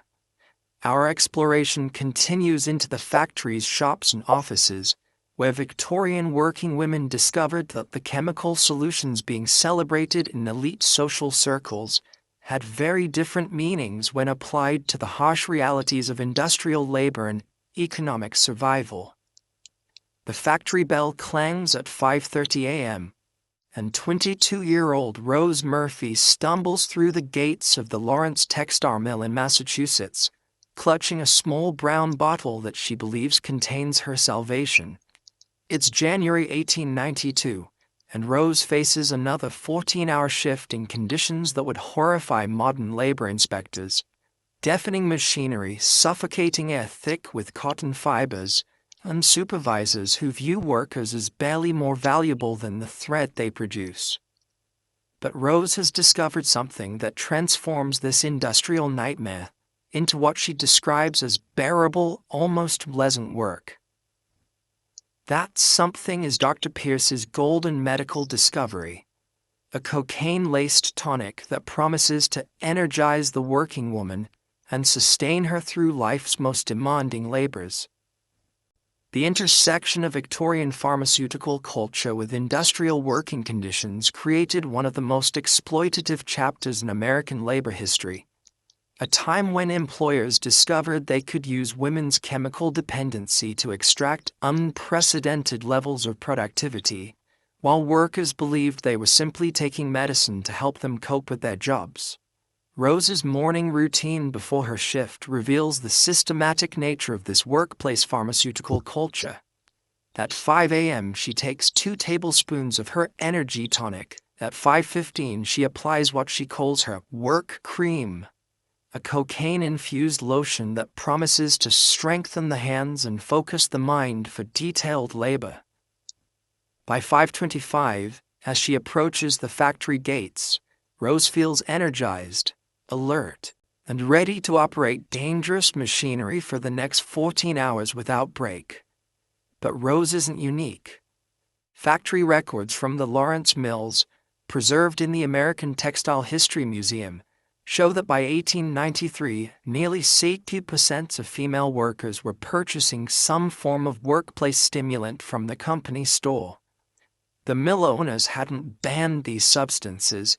They'd embraced them as tools for maintaining productivity levels that would have been impossible without chemical assistance. The economics of this workplace pharmaceutical system were brutally simple. Female textile workers earned an average of $6 per week, but they were spending $50 of that on various stimulant preparations needed to maintain the pace of work required by their employers. The mill owners, recognizing a profitable opportunity, established on-site company stores that sold pharmaceutical products specifically marketed to industrial workers. Think about the perverse logic here. Women were essentially paying their employers for the privilege of chemically altering themselves to tolerate intolerable working conditions. The more dangerous and demanding the work became, the more pharmaceutical products the women needed to purchase to survive their shifts. The product marketing for workplace stimulants was specifically designed to exploit the desperation of working women. Dr. Hartman's Peruna advertised itself as the working woman's friend, providing energy and endurance for those who must labor to survive. Mrs. Pinkham's vegetable compound promised to strengthen the feminine constitution for the demands of industrial life. These weren't general health products, sir. They were specifically formulated and marketed as workplace survival tools. The dosage recommendations for industrial workers were significantly higher than those suggested for middle-class women using the same products for nervous conditions. The working woman's version of popular tonics contained 2 to 3 times the cocaine concentration of the version sold to wealthy ladies for their parlor room ailments. The pharmaceutical industry had essentially created different drug formulations based on social class and workplace demands. Mill supervisors quickly learned to recognize the signs of workers who weren't adequately medicated. Women showing normal fatigue, reasonable caution around dangerous machinery, or reluctance to maintain inhuman production speeds were labeled lazy or unsuitable for industrial work. The solution wasn't better working conditions, it was a stronger medication. Sarah Bagley, a mill worker who later became a labor organizer, documented this pharmaceutical workplace culture in her letters to the Lowell Offering, a magazine written by and for factory women. In 1894 she wrote, "The girls here are not themselves. They arrive pale and tired, take their morning medicine, and transform into something almost mechanical in their energy and focus. By afternoon, when the effects wear off, many can barely stand, but they take their second dose and continue until the evening bell." What Sarah was describing was a workplace culture of mandatory chemical dependency, where women's natural physical limitations were overcome through pharmaceutical intervention rather than humane working conditions. The mill owners had discovered that cocaine-enhanced workers could maintain production levels that were literally impossible for unmedicated human beings. The health consequences were devastating but carefully concealed by both employers and the pharmaceutical industry. Company medical records, when they existed, attributed workplace injuries and health problems to natural feminine weakness or insufficient constitutional strength for industrial labor, rather than recognizing the role of chemical exhaustion and drug-induced impaired judgment. The variety of workplace stimulants available to industrial workers was remarkable. Morning preparations promised sustained energy for demanding labor. Midday tonics offered renewed strength without interrupting productivity. Evening compounds advertised recovery assistance for the industrious woman. Each product contained different combinations of cocaine, caffeine, alcohol, and other stimulants designed to address different phases of the industrial workday.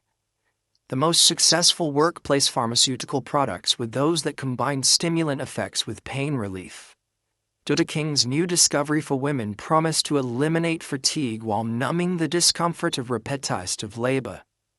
This dual-action approach allowed women to work through injuries, ignore warning signs of physical exhaustion, and maintain dangerous production levels while feeling artificially energized and pain-free. The social dynamics within factories created peer pressure for pharmaceutical use that reinforced the system. Women who could maintain high production levels while appearing energetic and focused became informal leaders and received better treatment from supervisors. Those who struggled to keep up without chemical assistance were marginalized and often fired for inadequate performance. Factory boarding houses, where many mill workers lived, became informal pharmaceutical distribution centers. Older workers would mentor newcomers not just in job skills, but in pharmaceutical strategies for surviving industrial work. Room sharing often involved sharing medications, creating communal drug dependency that strengthened social bonds while deepening chemical reliance. The geographic spread of this industrial pharmaceutical culture followed the expansion of American manufacturing. From the textile mills of New England to the garment factories of New York, from the food processing plants of Chicago to the tobacco factories of the South, wherever women worked in industrial settings, pharmaceutical companies established targeted marketing campaigns for workplace stimulants. The advertising for these products appeared in publications specifically distributed to working women. The Factory Girl's Friend and Industrial Woman's Weekly featured advertisements that spoke directly to the experiences of female industrial workers. Tired after your long shift? Dr. Morton's Working Woman's Tonic will restore your energy for evening responsibilities. Struggling to maintain production quotas? Professor Williams' Industrial Strength Formula provides the extra capability you need. But perhaps most insidiously, some employers began requiring pharmaceutical use as a condition of employment. The Consolidated Textile Company in Rhode Island included in their 1895 employee handbook a section titled Maintaining Adequate Energy Levels that strongly recommended specific pharmaceutical products and dosing schedules for different types of work. While technically not mandatory, workers understood that failure to maintain chemically enhanced productivity levels would result in termination. The intersection of this workplace pharmaceutical culture with worker safety created a perfect storm of industrial accidents. Women operating dangerous machinery while under the influence of stimulants that impaired judgment and reaction times were injured at rates that shocked even Victorian-era factory inspectors. But rather than addressing the underlying pharmaceutical culture, factory owners installed more safety equipment and hired additional supervisors to monitor workers more closely. The economic exploitation extended beyond simple wage theft. Workers were not only underpaid for dangerous labor, but they were also required to purchase the chemical means to survive that labor from their employers. The mill stores sold pharmaceutical products at significant markups, creating additional profit streams from worker desperation, while ensuring that paychecks were immediately recirculated back to company coffers. The long-term health consequences for these working women were severe, but rarely documented in ways that connected them to pharmaceutical use. Mill fever, factory fatigue, and industrial hysteria were recognized medical conditions, but their relationship to chronic stimulant use went unrecognized by medical professionals who were themselves prescribing similar substances to their middle-class patients. As this industrial pharmaceutical culture matured and spread throughout American manufacturing, it began to intersect with broader social movements in ways that would have profound consequences for American society. The story of how chemically dependent working women navigated the complex world of Victorian romance and marriage reveals yet another dimension of how pharmaceutical culture was reshaping the most intimate aspects of American life. The courtship rituals, marriage negotiations, and domestic arrangements that emerged when chemically altered women attempted to form relationships with equally altered partners created social dynamics that would challenge every assumption about Victorian family life and romantic love. Underneath the crystal chandelier of the Grand Ballroom at Chicago's Palmer House Hotel, something extraordinary and terrifying is unfolding on this December evening in 1893. Miss Charlotte Whitmore adjusts her pearl necklace with trembling fingers, not from nervousness about meeting her suitor, but from the effects of Dr. Hammond's pre-social confidence tonic she consumed an hour earlier. Across the room, Mr. Theodore Ashford straightens his white bow tie while discreetly checking his pocket watch, calculating when he should take his next dose of Professor Williams's Gentleman's Social Vigor supplement. What's about to transpire isn't just Victorian courtship. It's a chemically orchestrated dance between two people whose personalities, emotions, and decision-making abilities have been fundamentally altered by pharmaceutical substances they don't understand. The transformation of Victorian romance and marriage by widespread pharmaceutical use created social dynamics that would make modern relationship therapists question everything they thought they knew about authentic human connection. When both partners in courtship were operating under the influence of powerful psychoactive substances, the very foundations of romantic compatibility, emotional intimacy, and marital consent became chemically complicated in ways that Victorian society never recognized.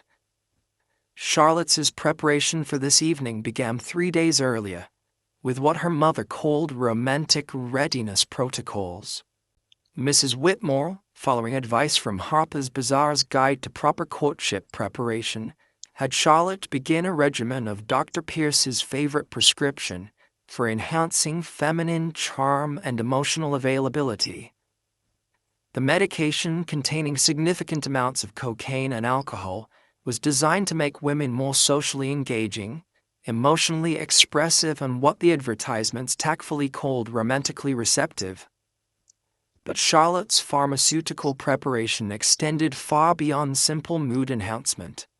Her evening routine included to Mackenzie's complexion beautifier, cocaine-based face cream, Professor Hendrick's eye brightening solution, cocaine drops for dilated pupils, and Madame Roland's Confidence cologne, an alcohol and stimulant mixture applied to pulse points. By the time she arrived at the Palmer House, Charlotte wasn't just dressed for romance, she was chemically optimized for it. Theodore's preparation was equally sophisticated but followed masculine pharmaceutical protocols. His morning began with Dr. Kilmer's male vitality tonic, designed to enhance masculine confidence and social dominance. His pre-social routine included Professor Barthelow's Gentleman's Nerve Steadier, cocaine and brandy, and what his pharmacist discreetly called social performance insurance, various stimulant preparations designed to ensure peak physical and mental performance during courtship activities. Have you ever wondered why Victorian courtship rituals were so formal and structured? Part of the reason was that both participants were often under the influence of substances that impaired judgment, while increasing confidence, a dangerous combination that required strict social protocols to prevent scandalous behavior. The pharmaceutical industry had recognized romantic anxiety as a massive market opportunity and developed entire product lines specifically for courtship enhancement. Advertisements in ladies' magazines promised that the right combination of medications could transform any woman into the belle of every ball, while men's publications advertised products that would ensure masculine dominance in all social situations. The courtship correspondence between Charlotte and Theodore, preserved in the Chicago History Museum, reveals the extent to which their relationship developed under pharmaceutical influence. Theodore's letters describe Charlotte as uncommonly vivacious and delightfully animated, while Charlotte writes about Theodore's extraordinary energy and fascinating conversational abilities. What they were actually describing were the effects of cocaine and other stimulants, but they interpreted these chemically induced traits as evidence of exceptional romantic compatibility. The engagement period became an elaborate pharmaceutical coordination process. Victorian etiquette books began including sections on maintaining proper energy levels during the extended courtship activities. Young couples were advised to coordinate their medication schedules to ensure optimal compatibility during social events, family visits, and private conversations. The economic aspect of pharmaceutical courtship was significant. A proper Victorian gentleman was expected to provide his fiancée with wellness support during their engagement, essentially paying for her ongoing medication costs as a demonstration of his ability to provide for her needs. Theodore's financial records show that he spent £47 monthly on Charlotte's various tonics and treatments, equivalent to nearly £100 in today's money. But the most troubling aspect of this chemically mediated courtship culture was how it affected the fundamental question of romantic consent. When both partners were operating under the influence of mood-altering substances that increased confidence while decreasing judgment, were they truly capable of making informed decisions about marriage and intimacy? The wedding industry adapted to accommodate couples whose relationships had developed under pharmaceutical influence.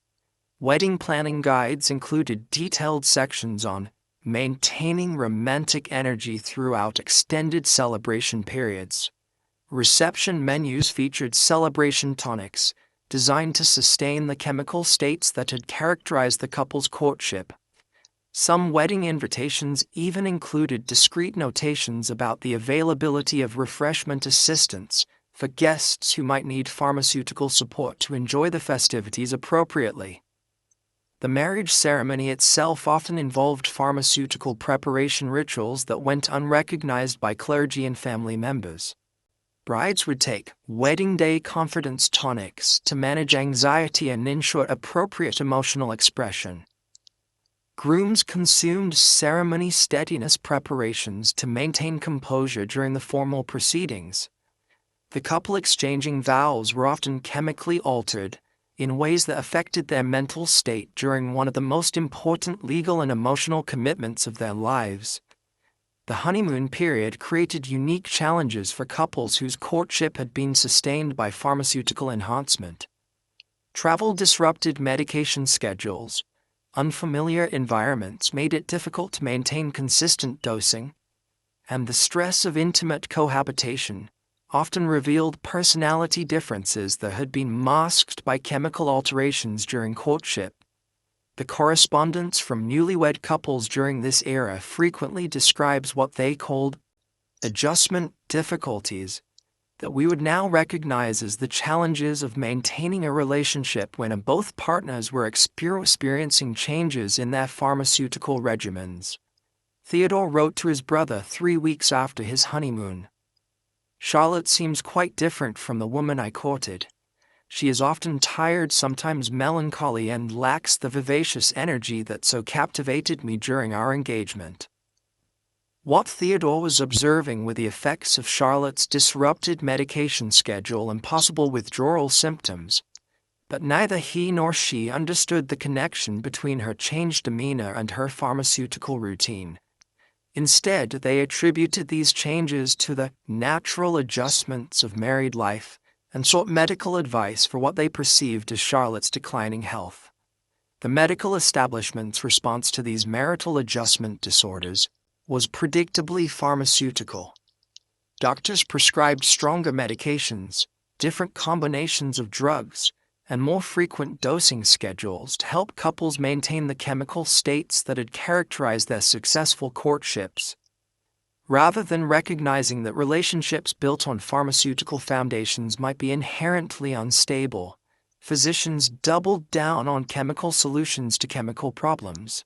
The domestic arrangements that emerged from these pharmaceutical marriages were unlike anything in previous human history. Couples coordinated their daily medication schedules to maintain compatibility. Household budgets included substantial line items for health maintenance, the ongoing pharmaceutical costs required to sustain their relationship. Evening routines involved mutual administration of various tonics and treatments, turning marriage into a kind of medical partnership. The children born to these pharmaceutical marriages grew up in households where chemical mood management was the norm. They learned to recognize their parents' medication schedules, understood that family harmony depended on proper pharmaceutical maintenance, and absorbed lessons about using chemicals to manage emotional and social challenges.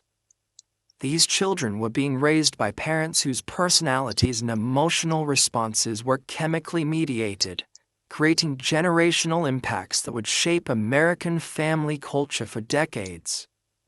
The social expectations around pharmaceutical marriage maintenance were enormous. Victorian wives were expected to manage not only their own medication regimens, but also to monitor and support their husband's pharmaceutical needs. Marriage advice columns regularly featured tips on helping your husband maintain his masculine vitality through proper therapeutic support, and ensuring domestic harmony through coordinated wellness routines. The correspondence between married women during this era reveals informal networks of pharmaceutical marriage advice. Women shared information about medication combinations that enhance marital harmony, dosing strategies for managing domestic conflicts, and product recommendations for maintaining romantic interest over time. These weren't discussions about improving communication or emotional intimacy. They were essentially drug-sharing networks for married couples. The economic burden of maintaining pharmaceutical marriages was substantial. Middle-class families were spending 15 to 20% of their household income on various medications and treatments required to sustain the chemical states that had brought them together. Working-class couples who couldn't afford consistent pharmaceutical support often experienced what they called marriage difficulties that were actually withdrawal-related relationship problems. The divorce patterns of the era reveal interesting correlations with pharmaceutical access and usage. Couples who maintained consistent access to the medications that had sustained their courtship had lower divorce rates, but higher rates of what medical records describe as domestic nervous disorders, essentially the health consequences of long-term drug dependency. Couples who lost access to their medications due to financial constraints often experienced rapid relationship deterioration that was attributed to incompatible temperaments rather than chemical dependency. The legal implications were significant but rarely recognized. Marriage contracts were being entered into by parties whose judgment was impaired by substances they didn't understand. Domestic violence cases often involved partners whose behavior was altered by pharmaceutical preparations, but the legal system had no framework for understanding how chemical influences affected personal responsibility in criminal behavior. As these pharmaceutical marriages matured and their consequences became more apparent, some members of Victorian society began to recognize patterns that the medical establishment was ignoring or misinterpreting. The story of how some Victorian families began to connect their relationship difficulties to their chemical consumption reveals both the power of pharmaceutical marketing and the resilience of human wisdom when confronted with obvious contradictions. But before we explore that awakening, we need to understand how this chemical approach to human relationships intersected with one of the most powerful institutions in Victorian society, the medical profession itself. The story of how doctors became both the promoters and the victims of the pharmaceutical culture they had helped create reveals the tragic irony at the heart of Victorian drug culture. Coming up, we'll step inside the consulting rooms and private lives of the physicians who have become the primary distributors of chemical dependency, while struggling with their own relationships to the substances they prescribed with such confidence. Behind the heavy oak door of Dr. Harrison Blackwell's private study in Philadelphia, a scene unfolds that would shatter every assumption about Victorian medical authority. It's 3 a.m. on a cold February night in 1844, and one of the city's most respected physicians sits hunched over his mahogany desk, his hands trembling as he measures out his fourth dose of cocaine solution since midnight. Dr. Blackwell isn't treating a patient. He's desperately trying to steady his nerves enough to write tomorrow's prescriptions, the same cocaine-based medications that have turned him into a shadow of the confident healer he once was. This is the ultimate irony of Victorian pharmaceutical culture. The very doctors who created the addiction crisis had become its most tragic victims. The medical profession's relationship with cocaine and other pharmaceutical preparations created a feedback loop of dependency that was both professionally sanctioned and personally devastating. Physicians who spent their days prescribing stimulants, sedatives, and mood-altering substances to patients were operating in an environment where chemical solutions to life's challenges weren't just accepted. They were considered scientifically advanced medicine. Dr. Blackwell's descent into pharmaceutical dependency began innocently enough, following patterns that were common among his colleagues. The demanding schedule of a Victorian physician's, house calls at all hours, complex surgical procedures without modern anesthesia, and the emotional burden of treating patients with limited medical options created stress levels that the era's pharmaceutical solution seemed perfectly designed to address. His morning routine had gradually evolved from simple coffee and breakfast to what he called his professional preparation protocol. At 6 a.m., de Blackwell would take what he termed a diagnostic clarity enhancer, cocaine dissolved in wine, to sharpen mental acuity for complex medical decision-making. At 7 a.m., he would apply what he called steady hand solution, a cocaine-based lotion rubbed into his palms and fingers to ensure surgical precision during delicate procedures. The American Medical Association's own publications during this era reveal the extent to which pharmaceutical self-medication had become normalized within the medical profession. The Journal of the American Medical Association regularly featured articles with titles like Maintaining Professional Excellence Through Therapeutic Self-Care and The Physician's Duty to Optimize Personal Performance Through Scientific Medicine. Dr. William Halsted, one of the founding fathers of modern surgery and the first chief of surgery at Johns Hopkins Hospital, became so dependent on cocaine that he eventually switched to morphine in an attempt to manage his addiction. His case, documented in medical archives, shows how even the most brilliant medical minds of the era could be destroyed by the substances they prescribed to others with complete confidence. Think about the terrifying implications here.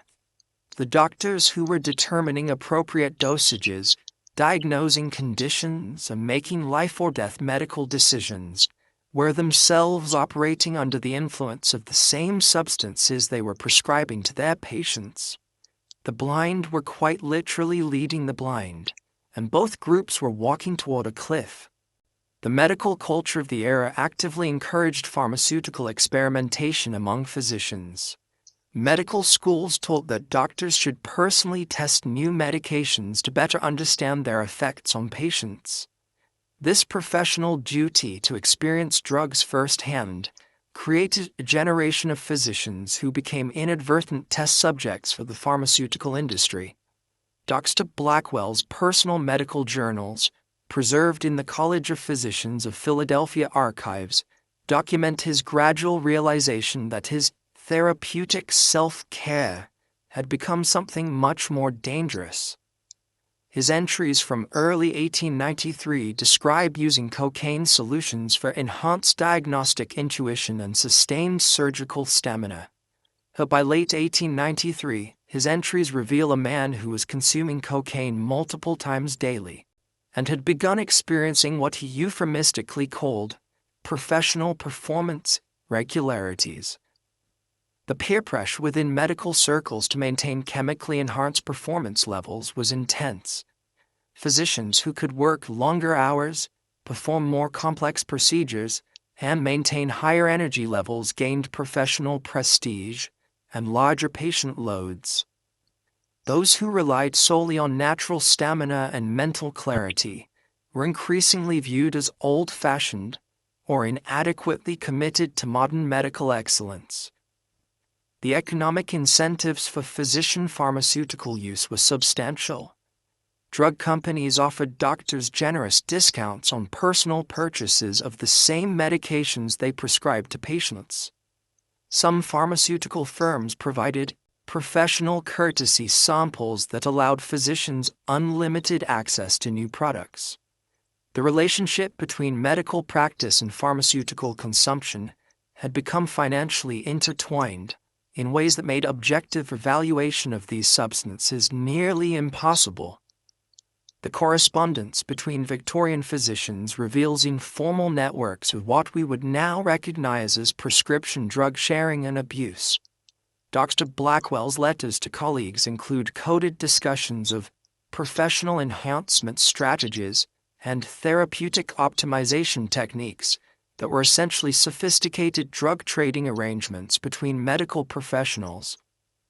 One particularly revealing letter from Dr. James Morrison of Boston, dated March 1844, includes detailed recommendations for managing the professional demands of modern medical practice through strategic pharmaceutical support. The letter describes specific dosing schedules, combination strategies, and techniques for maintaining peak professional performance through chemical means. The medical conferences of the era had become inadvertent pharmaceutical networking events, where physicians would share experiences with different substances, compare effectiveness of various preparations, and coordinate access to new products. The American Medical Association's annual meetings included unofficial product evaluation sessions where doctors would discuss their personal experiences with medications they prescribed to patients. The hospital culture of the era reflected and reinforced physician pharmaceutical use. Operating rooms were equipped with surgeons' enhancement stations, cabinets containing various stimulant preparations designed to help physicians maintain focus during lengthy procedures. Hospital pharmacies maintained special professional courtesy inventories that allowed staff physicians unlimited access to various medications for therapeutic professional support. The documentation from major urban hospitals shows that by 1895, pharmaceutical consumption among medical staff had reached levels that would constitute a major public health crisis by modern standards. Massachusetts General Hospital's pharmacy records indicate that physicians and nurses were consuming quantities of cocaine, morphine, and alcohol-based medications that exceeded patient usage by significant margins. The impact on patient care was severe but largely unrecognized by contemporary observers. Physicians making medical decisions while under the influence of stimulants and sedatives were prone to both overconfidence in their diagnoses and impaired judgment regarding treatment protocols. The very people responsible for healing were operating with chemically altered decision-making capabilities. Dr. Mary Putnam Jacobi, one of the era's few female physicians, wrote extensively about what she observed in her male colleagues' behavior. Her 1895 paper, concerning certain irregularities in professional conduct among urban physicians, documented patterns of erratic decision-making, unusual prescription practices, and what she described as excessive professional confidence unsupported by clinical evidence. The financial toll of physician pharmaceutical dependency was enormous. but rarely discussed openly. Medical professionals were spending substantial portions of their income on drugs for personal use, while billing patients with the same substances.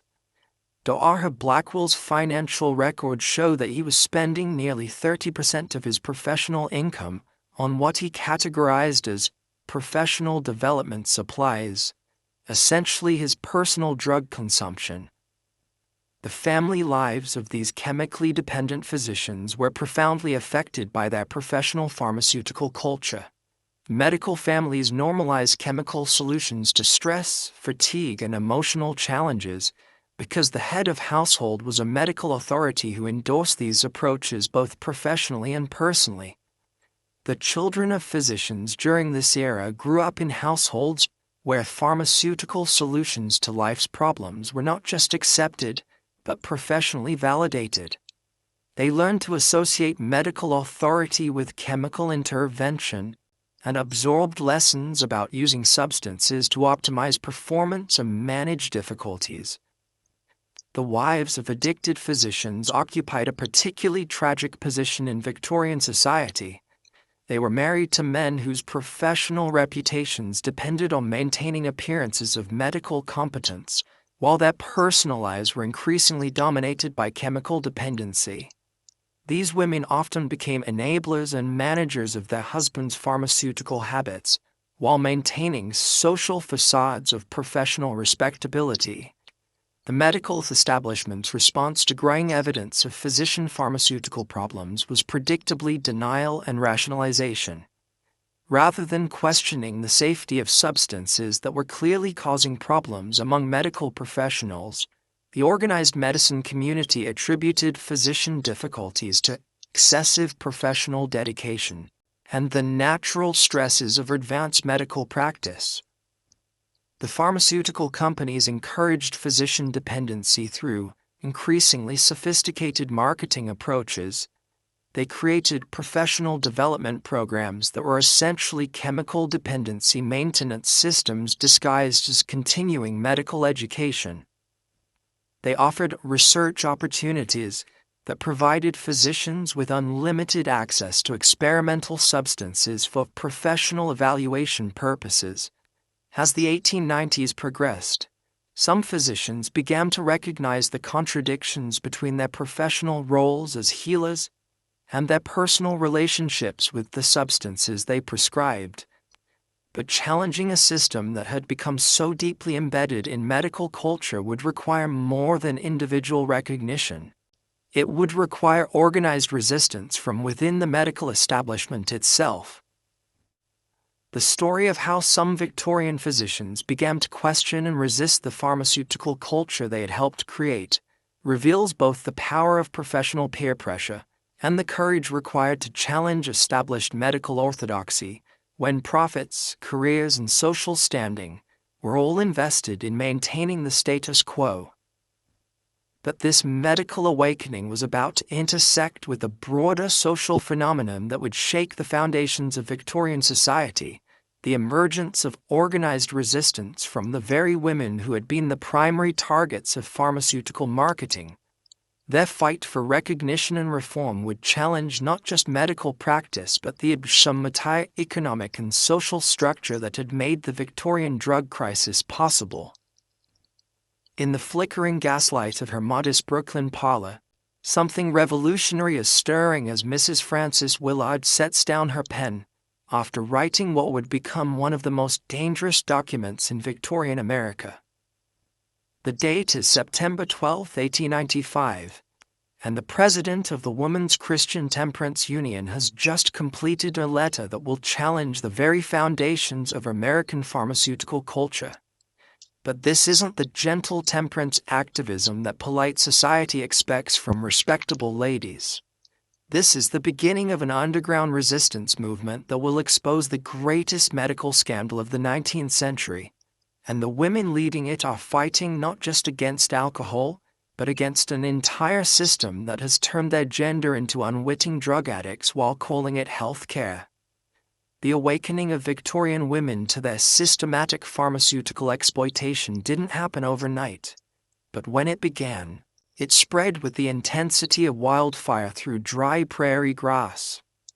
These weren't radical activists or social outcasts. They were the very women who had been the pharmaceutical industry's most profitable customers, the respectable wives and mothers whose medicine cabinets had been transformed into drug dispensaries without their knowledge or consent. Frances Willard's journey from pharmaceutical advocate to industry opponent reveals the complex process by which Victorian women began to connect their personal experiences with broader patterns of exploitation. As president of the WCTU since 1879, Willard had initially supported the use of patent medicines as alternatives to alcohol, believing that cocaine-based tonics and morphine-laced syrups were morally superior to drinking. But by 1895, she'd begun to recognize that the same pharmaceutical companies promoting temperance were creating dependencies that were often more destructive than alcoholism itself. The transformation began when Willard started receiving letters from WCTU members across the country describing experiences that seemed to follow disturbing patterns. Women wrote about sudden personality changes, unexplained physical symptoms, and what they described as unnatural cravings for their daily medicines. Initially dismissed as individual health problems, these reports began to reveal systematic connections that suggested something much larger was occurring. Mrs. Sarah Henderson of Toledo, Ohio, wrote to Willard in March 1895, "I began taking Dr. Pierce's favorite prescription for my nerves 3 years ago on my physician's recommendation. Since then, I have required increasingly larger doses to achieve the same calming effect. When I attempted to discontinue the medicine during a brief illness, I experienced such severe distress, trembling, sweating, and an overwhelming sense of panic that I feared for my sanity. My doctor assures me this indicates my continued need for the medication, but I have begun to suspect otherwise." Sarah's letter was one of hundreds that revealed a pattern the medical establishment refused to acknowledge. Systematic pharmaceutical dependency among Victorian women was creating withdrawal symptoms that were being misdiagnosed as evidence that the medications were medically necessary. The network of communication among WCTU members created an inadvertent surveillance system that could track pharmaceutical effects across geographic and social boundaries. Local chapter reports began documenting correlations between specific products and specific symptoms, creating what was essentially the first grassroots pharmacovigilance system in American history. Have you ever wondered how that information spread before the internet, television, or radio? The WCTU's organizational structure, local chapters in virtually every American community connected through regular correspondence and traveling speakers, created a communications network that could identify patterns and coordinate responses with remarkable efficiency. The evidence that emerged from this informal women's health surveillance network was damning. Products marketed as safe, natural remedies were causing identical withdrawal symptoms in women across the country. Medications prescribed by physicians for female hysteria were creating behavioral changes that often made women's emotional problems worse rather than better. Most shocking of all, many popular children's medicines were causing developmental problems that parents had never connected to pharmaceutical use. Willard's strategic genius was recognizing that challenging the pharmaceutical industry required more than moral arguments. It required scientific evidence and political organization. She began coordinating with Dr. Mary Putnam Jacoby and other female physicians to document the medical effects of popular patent medicines, while simultaneously building political coalitions that could challenge the industry's regulatory immunity.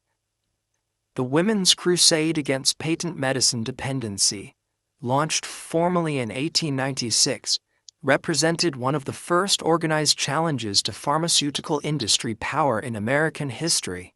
But the Crusade's tactics were as sophisticated as they were unprecedented.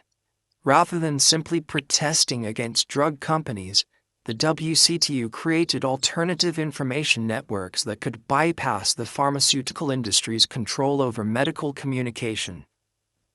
The crusade established women's health education circles in communities across America, essentially grassroots pharmaceutical literacy programs where women would gather to share information about medication ingredients, discuss symptoms and side effects, and coordinate gradual withdrawal strategies for those who wanted to discontinue their medications. These circles operated outside formal medical authority, creating parallel healthcare systems that prioritized women's actual experiences over pharmaceutical marketing claims. The pharmaceutical industry's response to this organized women's resistance was swift and brutal.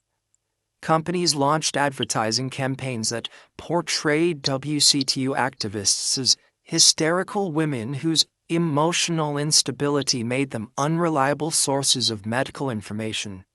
They pressured newspapers to refuse advertisements for WCTU meetings and events. Most insidiously, they work with physicians to create medical diagnoses that pathologized women's resistance to pharmaceutical treatment. Dr. Charles Mills, a prominent Philadelphia physician with financial ties to several pharmaceutical companies, published a paper in 1897 titled The Pathology of Anti-Medical Sentiment Among Yet Classes of Women. The paper argued that women who questioned their prescribed medications were suffering from a new form of hysteria that required increased pharmaceutical intervention to correct their unnatural resistance to proper medical authority. The economic stakes of this conflict were enormous. By 1896, American women were spending an estimated $120 million annually on patent medicines, equivalent to over $4 billion in today's economy. The pharmaceutical industry recognized that organized women's resistance could threaten their most profitable market segment, and mobilized resources to discredit the crusade through both medical and media channels. But the women's resistance movement had advantages that the pharmaceutical industry hadn't anticipated. The WCTU's moral authority made it difficult to dismiss their concerns as purely economic or political. Their documentation methods were more thorough than anything the medical establishment was producing.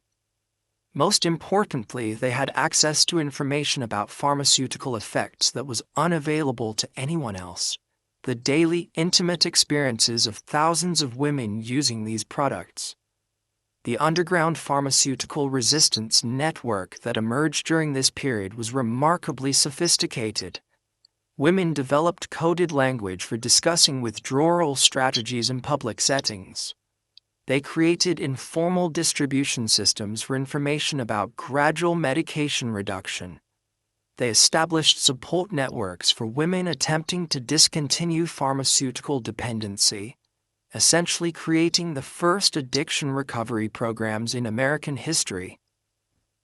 Mrs. Catherine Morrison of Denver documented her own withdrawal process in a detailed diary that she shared with other WCTU members.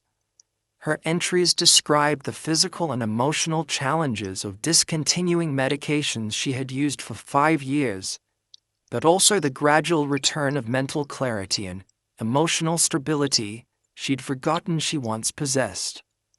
I realize now, she wrote in November 1897, that what I believed was my natural temperament was actually the effect of daily chemical alteration.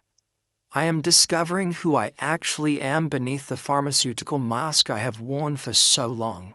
The children of these resistant women often provided additional evidence of pharmaceutical effects that adults had missed or rationalized.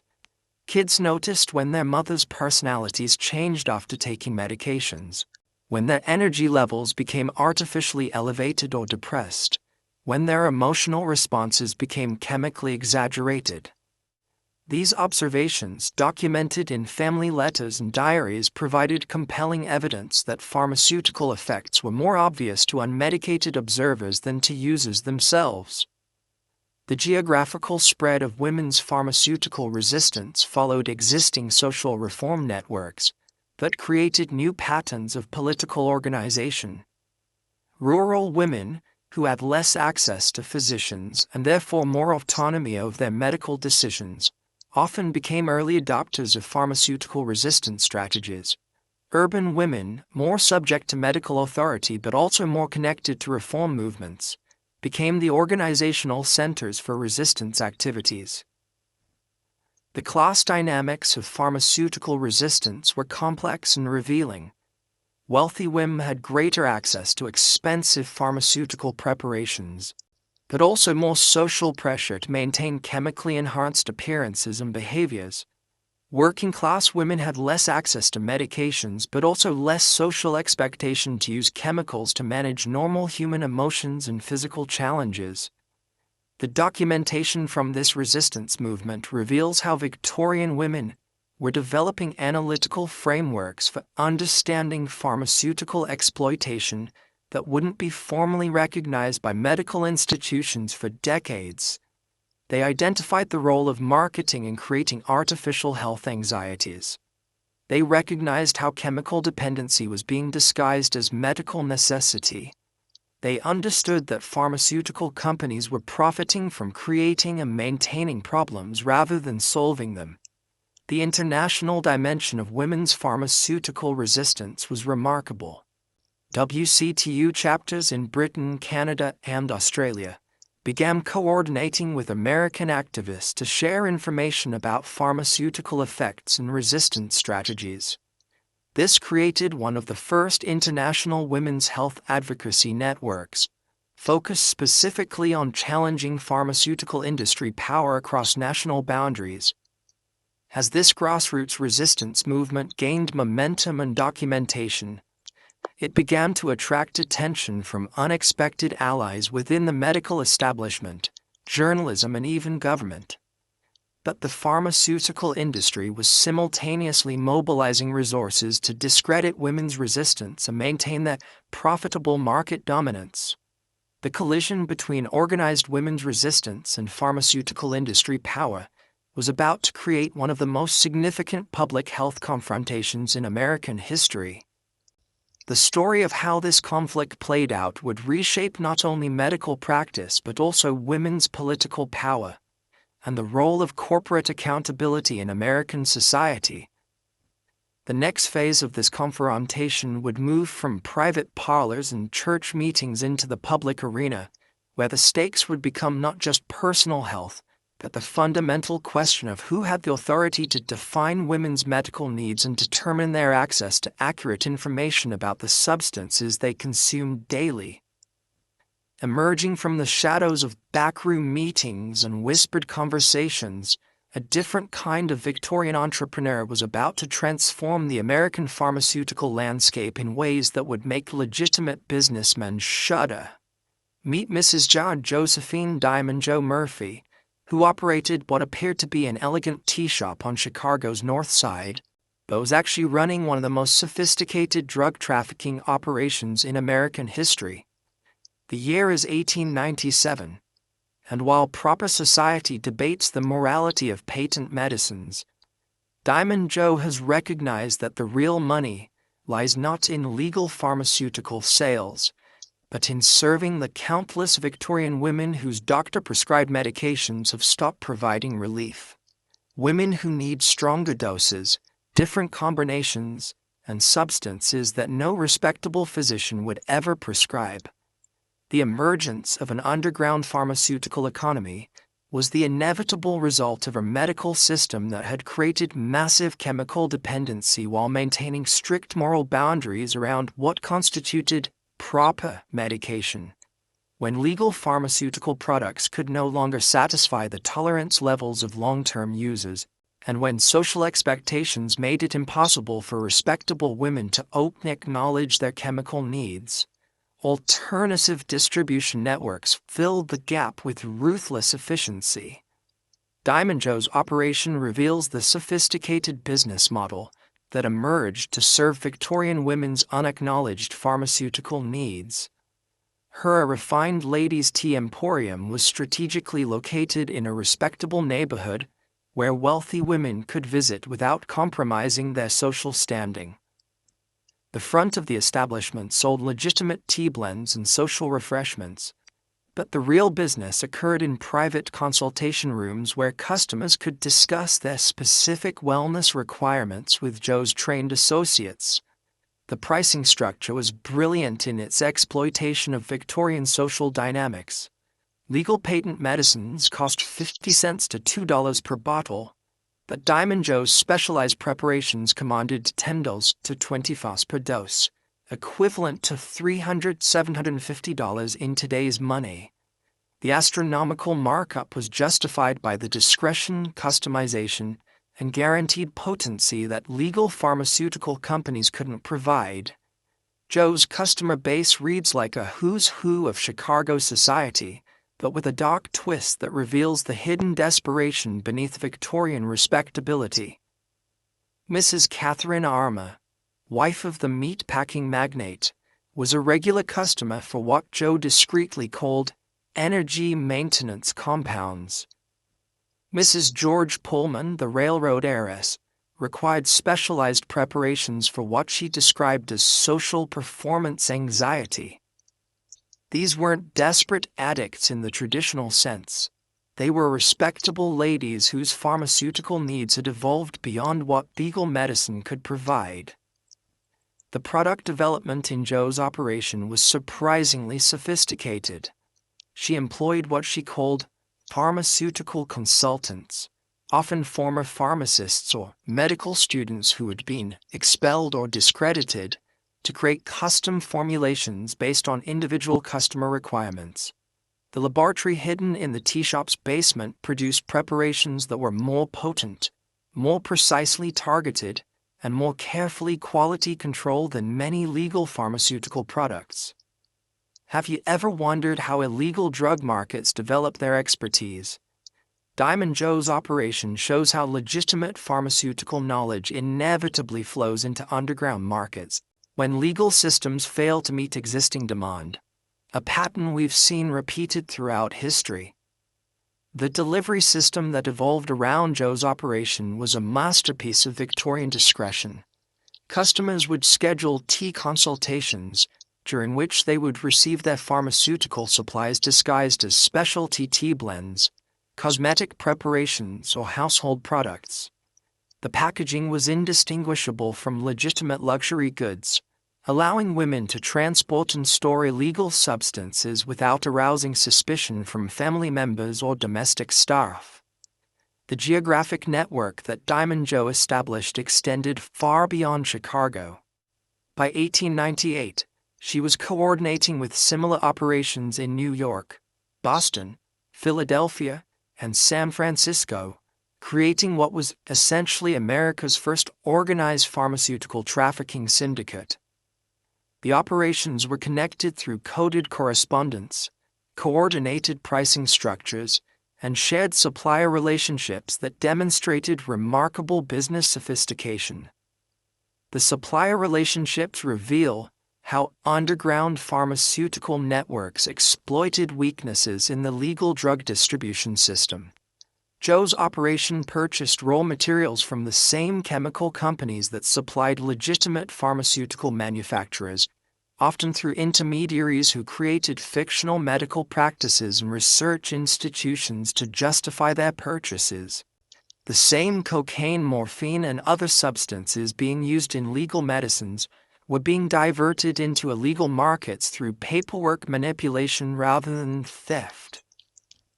The corruption of legitimate institutions was extensive but carefully concealed. Several Chicago physicians provided medical consultations for Joe's customers, writing prescriptions that provided legal cover for illegal drug use. Pharmacists would fill obviously fraudulent prescriptions in exchange for percentage payments. Even some police officers received regular payments to ensure that Joe's establishment was never subjected to unexpected inspections. The social dynamics of Joe's customer base reveal the devastating psychological effects of Victorian pharmaceutical culture on upper-class women. Many customers describe feeling trapped between their chemical needs and their social obligations, unable to acknowledge their dependency publicly.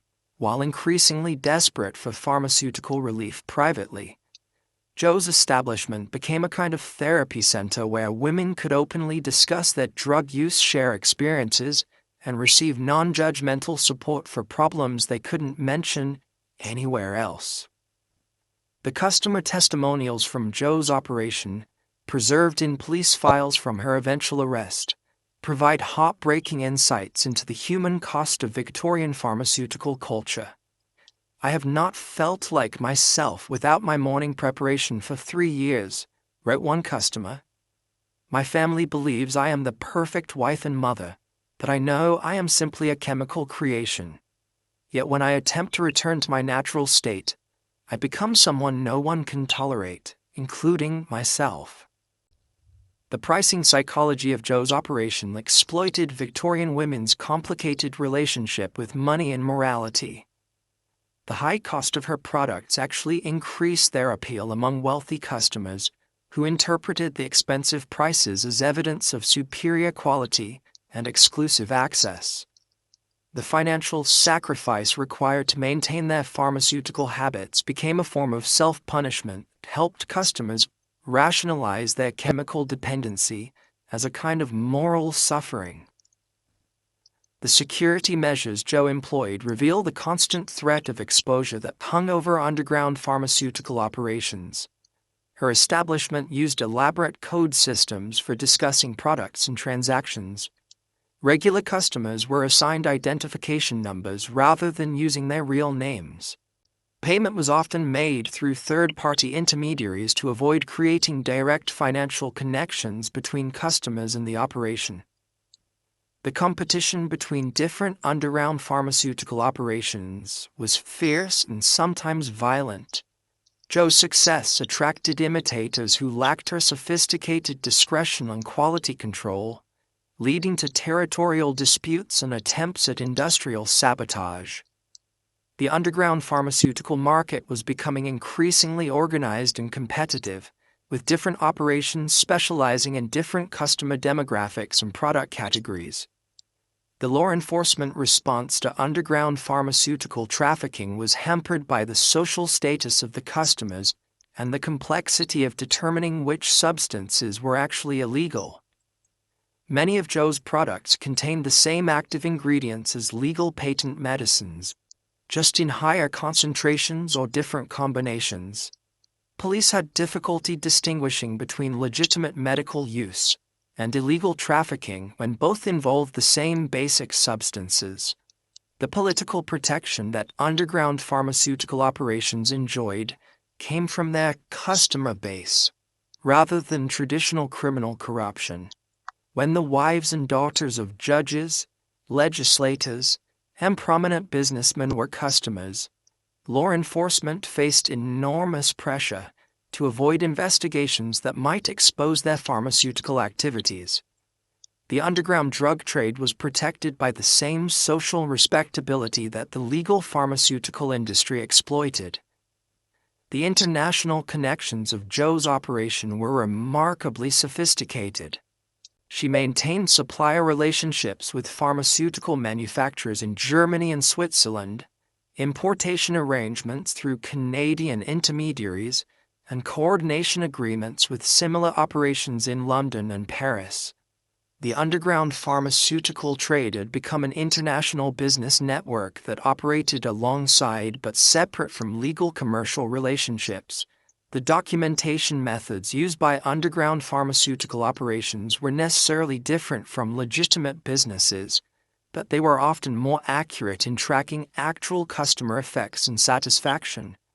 Joe kept detailed records of customer responses to different products, dosage adjustments and side effects, information that was more clinically useful than anything being produced by the legal pharmaceutical industry.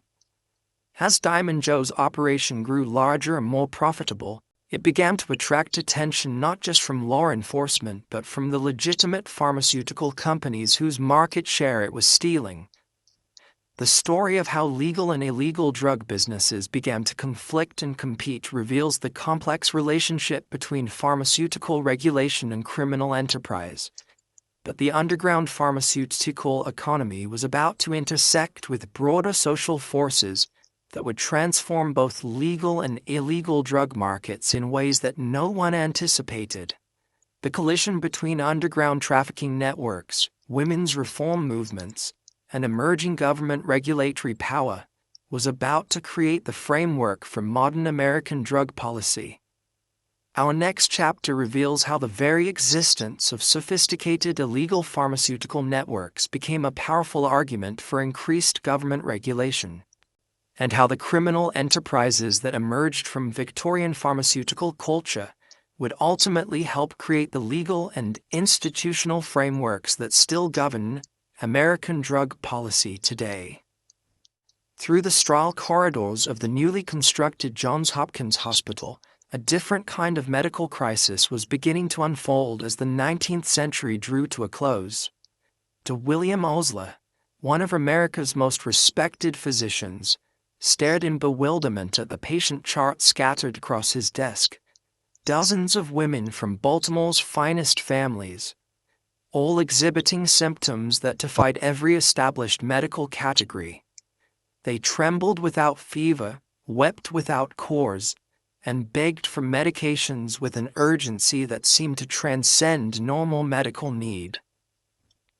What Dr. Osler was witnessing, though he didn't yet understand it, was the first wave of a withdrawal epidemic that would force American medicine to confront the monster it had unknowingly created. Over the previous 2 decades, the medical crisis of the late 1890s emerged as the cumulative effects of widespread pharmaceutical dependency finally became impossible to ignore or rationalize. Hospital emergency rooms in major cities began reporting unprecedented numbers of well-dressed women experiencing what they euphemistically called nervous collapse episodes, symptoms that we would now immediately recognize as drug withdrawal, but which completely baffled Victorian physicians who had never considered that their prescribed medications might be addictive. The case of Mrs. Eleanor Whitman provides a perfect example of how this crisis manifested in individual lives. A 34-year-old mother of 3 from Boston's Beacon Hill, Mrs. Whitman had been taking various nerve tonics prescribed by her family physician for nearly 5 years. When a family financial crisis forced her to reduce her medication expenses, she began experiencing what her doctor diagnosed as acute feminine hysteria of unprecedented severity. Dr. Osler's detailed case notes, preserved in the Johns Hopkins Medical Archives, describe Mrs. Whitman's condition. Patient exhibits severe trembling of the extremities, profuse perspiration despite cool weather, dilated pupils, and an agitation that borders on the manic. Most peculiar is her fixation on obtaining what she terms her morning medicine. She speaks of little else and becomes increasingly distressed when informed that her previous medications may not be medically necessary. What Dr. Osler was observing was textbook cocaine and morphine withdrawal. That the medical establishment of 1898 had no framework for understanding addiction to substances they had been confidently prescribing as therapeutic remedies. The geographic pattern of this medical crisis was revealing. Cities with the highest concentrations of wealthy women, New York, Boston, Philadelphia, Chicago, were experiencing the most severe outbreaks of these mysterious nervous collapse cases. Rural areas, where access to expensive patent medicines was limited, reported far fewer instances of similar symptoms. The correlation was obvious to anyone willing to see it, but the medical establishment was institutionally invested in not making that connection. The response from medical institutions reveals the depth of their denial about the pharmaceutical crisis they had created. Rather than questioning the safety of products they had been prescribing for years, physicians developed increasingly elaborate diagnostic categories to explain away the symptoms they were observing. Chronic feminine neurasthenia, hereditary nervous weakness, and constitutional moral insufficiency all became common diagnoses for what were actually withdrawal symptoms.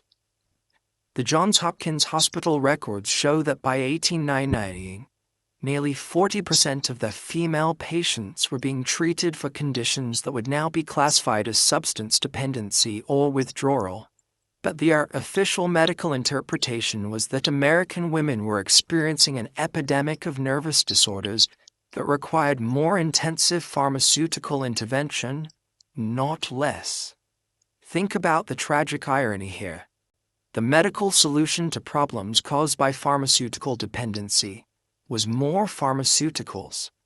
When cocaine withdrawal caused depression and anxiety, doctors prescribed stronger stimulants. When morphine dependency created physical distress, they added alcohol-based tonics to ease the symptoms. The medical system was caught in a feedback loop of chemical problems requiring chemical solutions. The pharmaceutical company's response to this emerging crisis was masterful from a business perspective, if morally horrifying. Rather than acknowledging that their products might be causing dependency, they launched marketing campaigns that reframed withdrawal symptoms as evidence of underlying medical conditions that required ongoing treatment. Don't let nervous weakness return want advertisements for Dr. Pierce's golden medical discovery. Maintain your health with consistent therapeutic support. The advertising strategy was brilliant and devastating. By portraying withdrawal symptoms as disease symptoms, pharmaceutical companies convinced both doctors and patients that discontinuing medication was medically dangerous. Women experiencing cocaine withdrawal were told that their anxiety and depression proved they had serious nervous conditions that required lifelong pharmaceutical management. Dr. Mary Putnam Jacobi, one of the era's most prominent female physicians, began documenting what she recognized as a systematic pattern of pharmaceutical dependency among her patients. Her 1899 paper, Observations on Chronic Pharmaceutical Dependency Among Women of the Professional Classes, was one of the first medical publications to explicitly connect patent medicine use with addiction symptoms. Dr. Jacobi wrote, "I have observed in my practice an alarming increase in women who exhibit signs of physical and psychological dependence on medications they have been taking for supposed nervous conditions. These patients demonstrate classic signs of habituation, increased tolerance requiring higher doses, severe distress when medications are discontinued, and a preoccupation with obtaining and consuming their medicines that exceeds normal therapeutic concern." Her observations were largely dismissed by male physicians, who attributed her concerns to feminine emotional sensitivity, and questioned whether women physicians possessed the objectivity necessary for proper medical diagnosis. The medical establishment's response to Dr. Jacobi's warnings reveals how thoroughly the pharmaceutical industry had captured medical opinion during this period. The hospital records from major urban medical centers provide statistical evidence of the crisis that medical authorities refused to acknowledge officially. Massachusetts General Hospital admitted 3 women for nervous disorders in 1899, compared to 23 similar cases in 1875. Presbyterian Hospital in New York reported a 400% increase in feminine hysteria cases between 1885 and 1900. The pattern was consistent across the country. Wherever patent medicine use was highest, mysterious nervous conditions among women were reaching epidemic proportions. The social response to this medical crisis reveals how deeply pharmaceutical dependency had penetrated Victorian culture. Families began organizing their daily routines around the pharmaceutical needs of dependent mothers and wives. Household budgets included substantial line items for medical maintenance. Social events were planned around medication schedules. An entire lifestyle had emerged that treated chemical dependency as normal health care management. The impact on children in these families was profound but rarely acknowledged. Kids learned to recognize their mother's pharmaceutical schedules and adjust their behavior accordingly. They absorbed lessons about using chemicals to manage emotional challenges and came to view daily drug consumption as normal adult behavior. These children were being raised in environments where chemical dependency was modeled as proper self-care and medical responsibility. The international medical community began to take notice of what appeared to be a uniquely American epidemic of women's nervous disorders. British medical journals published articles questioning whether American lifestyle or medical practices might be contributing to the apparent crisis in feminine mental health. German physicians suggested that American women's nervous systems might be inherently weaker than those of European women. The reality, of course, was that American pharmaceutical consumption among women vastly exceeded that of other countries. But this connection was not made explicitly by international observers who assumed they were witnessing a social rather than chemical phenomenon. The economic impact of this medical crisis extended far beyond individual healthcare costs. Families were spending increasing portions of their income on medications and medical consultations. Businesses were losing productive employees to frequent medical appointments and nervous exhaustion absences. The pharmaceutical dependency that had started as a solution to women's social and medical challenges was becoming a drag on the broader American economy. The insurance industry began developing policies specifically designed to exclude coverage for what they termed chronic feminine nervous conditions. Insurance executives had recognized that these cases involved ongoing, expensive treatment with poor outcomes. But they interpreted the problem as the inherent female medical weakness rather than pharmaceutical dependency. As the medical crisis deepened and its costs became more apparent, some members of the medical establishment began to question their fundamental assumptions about pharmaceutical treatment. But challenging a system that had become so deeply embedded in both medical practice and social expectation would require courage that went beyond individual recognition. It would require organized resistance from within the medical establishment itself. The transformation of this medical crisis, from a collection of individual health problems into a recognized public health emergency, would depend on factors that were developing simultaneously in journalism, politics, and social reform movements. The collision between medical denial and mounting evidence was about to create the conditions for one of the most dramatic reforms in American medical history. But first, we need to understand how this medical crisis was intersecting with broader social changes that were transforming American attitudes toward authority, expertise, and the role of government in protecting public health. The story of how Victorian pharmaceutical culture finally began to collapse reveals both the power of entrenched interests and the eventual triumph of evidence over profit. Standing before the marble columns of the New York State Capitol on a crisp October morning in 1901, Reverend Wilbur Crafts raises his voice above the crowd of protesters, reformers, and curious onlookers who have gathered for what newspapers are calling the most significant moral confrontation of the new century. But this isn't a typical temperance rally or suffrage demonstration. Dr. Crafts, representing the newly formed Coalition for American Moral Health, is leading the first organized public protest against the pharmaceutical industry in American history. And the target of their outrage isn't alcohol or gambling, but the patent medicine companies that have systematically addicted an entire generation of American women while hiding behind the veneer of medical respectability. The moral panic that erupted around Victorian pharmaceutical culture in the early 1900s created one of the most dramatic shifts in American public opinion in the nation's history. Within the span of just 5 years, patent medicines went from being celebrated as scientific advances to being condemned as instruments of moral destruction, and the companies that produced them were transformed from respected businesses into symbols of corporate evil. The catalyst for this transformation was the convergence of several social forces that had been building independently throughout the 1890s. The women's reform movement had documented systematic pharmaceutical exploitation. Medical professionals were beginning to acknowledge the dependency crisis they had helped create. Journalists were investigating the gap between pharmaceutical marketing claims and actual product safety. But it was the moral reform movement that provided the rhetorical framework and political organization necessary to turn these disparate concerns into a unified crusade for pharmaceutical regulation.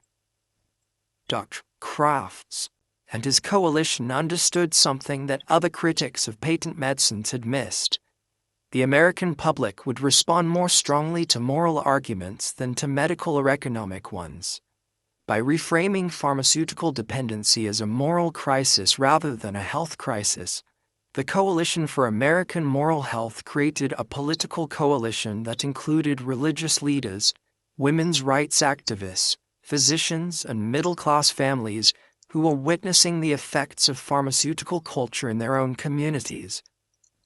The moral framework that emerged during this period was both powerful and problematic.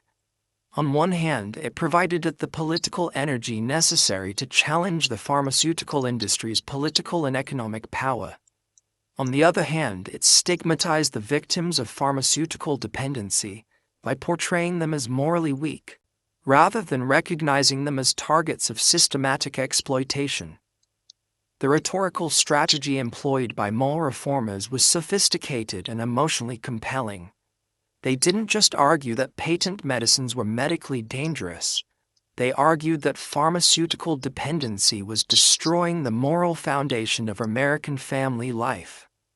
Mothers who were chemically dependent couldn't provide proper moral guidance to their children. Wives who required daily doses of stimulants weren't fulfilling their natural roles as moral centers of their households. The pharmaceutical industry wasn't just harming women's health, it was corrupting the institution of motherhood itself. Have you ever noticed how moral arguments often succeed where practical arguments fail? The Coalition for American Moral Health understood that Americans would accept significant economic disruption and political conflict to protect what they perceived as fundamental moral values, even when they might ignore purely practical concerns about public health or economic exploitation. The Coalition's first major public demonstration, held simultaneously in 12 major cities on October 15, 1901, drew crowds that totaled more than 50,000 people. The demonstrations weren't just protests, they were carefully orchestrated public education events designed to expose the contents and effects of popular patent medicines to audiences who had never questioned the safety of products they'd been using for years. The most dramatic element of these demonstrations was what organizers called pharmaceutical revelation ceremonies. Public displays where popular patent medicines were analyzed and their contents revealed to shocked audiences. When demonstrators poured Mrs. Winslow's soothing syrup into test tubes and showed how much morphine was required to match a single dose, the crowd's reaction was immediate and intense. The newspaper coverage of these demonstrations marked a turning point in public awareness of pharmaceutical issues. The New York World's headline read, "Mothers unknowingly drug their babies. Popular children's medicine contains enough morphine to addict adults." The Chicago Tribune published a series titled, "The Patent Medicine Conspiracy: How Respectable Companies Have Poisoned American Families." These weren't opinion pieces or editorials.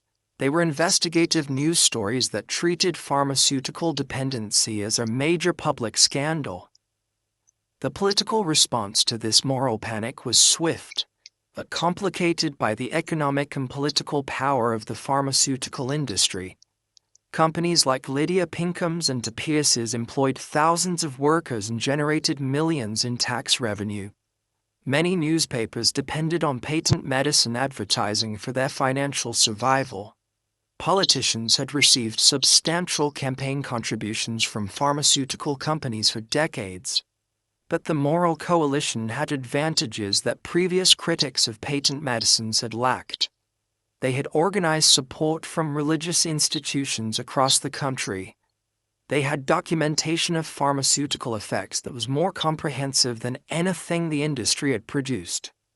Most importantly, they had successfully reframed the debate from a question of medical regulation to a question of protecting American families from corporate exploitation. The counterattack from the pharmaceutical industry was immediate and well-funded. Companies launched advertising campaigns that portrayed moral reformers as religious fanatics who wanted to deprive sick people of necessary medical treatment. They hired prominent physicians to write articles defending patent medicines as safe and effective. They threatened to withdraw advertising from newspapers that supported regulatory reform.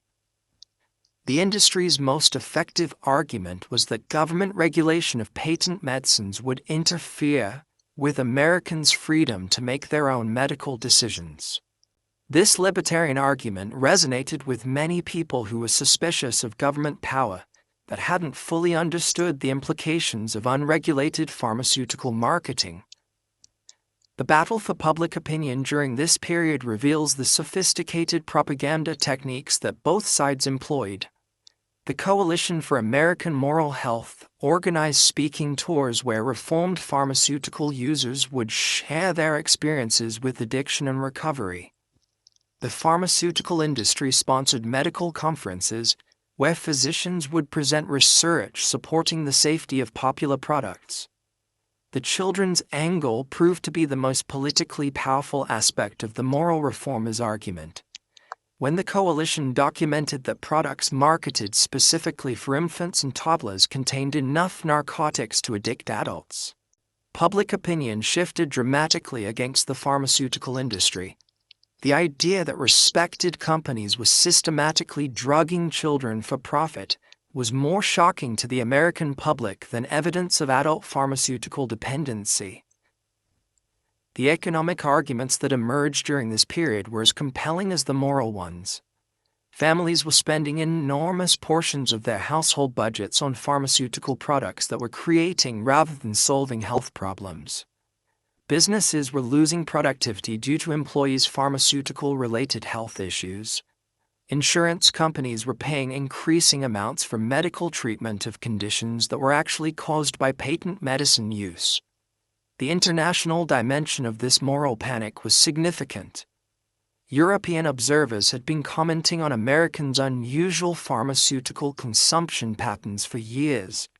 But the moral reform movement provided a framework for understanding these observations as evidence of a systematic social problem rather than individual American weaknesses. The documentation produced during this period of moral awakening was more comprehensive and methodologically sound than anything previously available about pharmaceutical effects. The coalition organized systematic data collection about patent medicine contents, usage patterns, and health outcomes. This research provided the empirical foundation for regulatory reforms that would follow. The political organization that emerged from this moral panic created lasting changes in American reform movements. The Coalition for American Moral Health demonstrated that effective political action required coordination between different types of organizations: religious groups, women's organizations, medical professionals, and concerned citizens, working together around shared moral principles rather than narrow sectoral interests. As this moral awakening gained political momentum, it began to attract attention from government officials who recognized that pharmaceutical regulation had become a major political issue that could no longer be ignored. But the pharmaceutical industry was simultaneously mobilizing its considerable resources to influence the regulatory process and minimize the impact of reform efforts. The collision between this moral reform movement and the pharmaceutical industry's political power was about to create the framework for modern American drug regulation. But the final outcome would depend on political battles that were just beginning to unfold in the halls of Congress and the offices of federal bureaucrats who had never before been asked to regulate an industry as powerful and profitable as Victorian pharmaceutical manufacturing. Our final chapters will reveal how this moral crusade ultimately transformed into the legal and regulatory framework that still governs American pharmaceutical policy today, and how the lessons learned from the Victorian drug crisis continue to shape our modern struggles with prescription drug abuse, corporate accountability, and the role of government in protecting public health. Within the marble-walled chambers of the United States Capitol, a legislative battle was about to unfold that would reshape the relationship between American government and corporate power forever. On June 23, 1906, Congressman James Robert Mann of Illinois rose to address his colleagues about what he called the most critical public health legislation in our nation's history. The Pure Food and Drug Act was facing its final vote, but the forces arrayed against it represented more than just pharmaceutical companies protecting their profits. This was a collision between two fundamentally different visions of American society, one where corporations could operate without meaningful oversight, and another where government had the responsibility to protect citizens from industrial exploitation. The political battle over pharmaceutical regulation reveals how deeply the Victorian drug crisis had penetrated American institutions, and how difficult it would be to extract the tentacles of chemical dependency from the body politic. The pharmaceutical industry had spent decades building relationships with politicians, journalists, and medical authorities that created a web of financial and professional interests, all invested in maintaining the status quo. The legislative history of the Pure Food and Drug Act shows how reform movements transformed moral outrage into believed political action, but also reveals the compromises and limitations that resulted from the enormous power of the industries being regulated. The original bill, introduced in 1902, would have banned the sale of any patent medicine containing cocaine, morphine, or alcohol, without clear labeling and medical supervision. By the time it reached its final vote 4 years later, it had been significantly weakened by pharmaceutical industry lobbying. Congressman Mann's speech to the House reveals both the moral urgency and political calculation involved in this historic legislation. "We face a choice," he declared, "between the profits of a few corporations and the health of American families. The evidence before us shows that companies we have trusted with our most precious possessions, our wives and children, have systematically deceived and poisoned us for profit. No industry, however profitable or politically connected, should be permitted to continue such practices." But the opposition arguments were equally compelling from a political perspective. Representative William Sulzer of New York, who had received substantial campaign contributions from pharmaceutical companies, argued that government regulation of medicine would interfere with Americans' constitutional rights to make their own healthcare decisions. "Are we to become a nation," he asked, "where bureaucrats in Washington determine what medicines American citizens may purchase to treat their ailments?" The debate over the Pure Food and Drug Act was really a debate about the proper role of government in protecting citizens from corporate power, and it established precedents that continue to shape American regulatory policy today. The pharmaceutical industry argued that market forces would naturally eliminate dangerous products as consumers learned to avoid them. Reformers countered that the complexity of pharmaceutical chemistry made it impossible for consumers to make informed decisions without government oversight. Have you ever wondered how we establish the principle that government has the authority to regulate what companies can sell to consumers? The Victorian pharmaceutical crisis created the political conditions that made such regulation not just possible, but necessary for social stability. The lobbying efforts surrounding this legislation were unprecedented in their scope and sophistication. The Proprietary Association of America, representing patent medicine manufacturers, spent an estimated $2 million, equivalent to over $60 million today, fighting the Pure Food and Drug Act. They hired former congressmen as lobbyists, funded speaking tours by physicians who supported patent medicines, and threatened to withdraw advertising from newspapers that supported regulation. The Reform Coalition's response was equally sophisticated but operated with much smaller financial resources. The Coalition for American Moral Health organized letter-writing campaigns that flooded congressional offices with testimonials from families affected by pharmaceutical dependency. Women's organizations coordinated visits to legislators in their home districts, bringing along mothers whose children had been harmed by patent medicines. The role of journalism in this legislative battle was crucial and complicated. Many newspapers depended on patent medicine advertising for their survival, creating conflicts of interest that affected their coverage of the regulatory debate. The pharmaceutical industry's advertising contracts often included clauses that allowed companies to withdraw their business if publication supported regulation.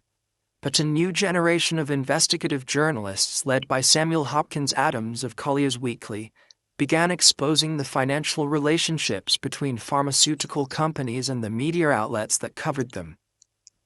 Adams' series The Great American Fraud documented how patent medicine advertising influenced newspaper editorial policies and revealed the financial incentives that shaped public information about pharmaceutical products.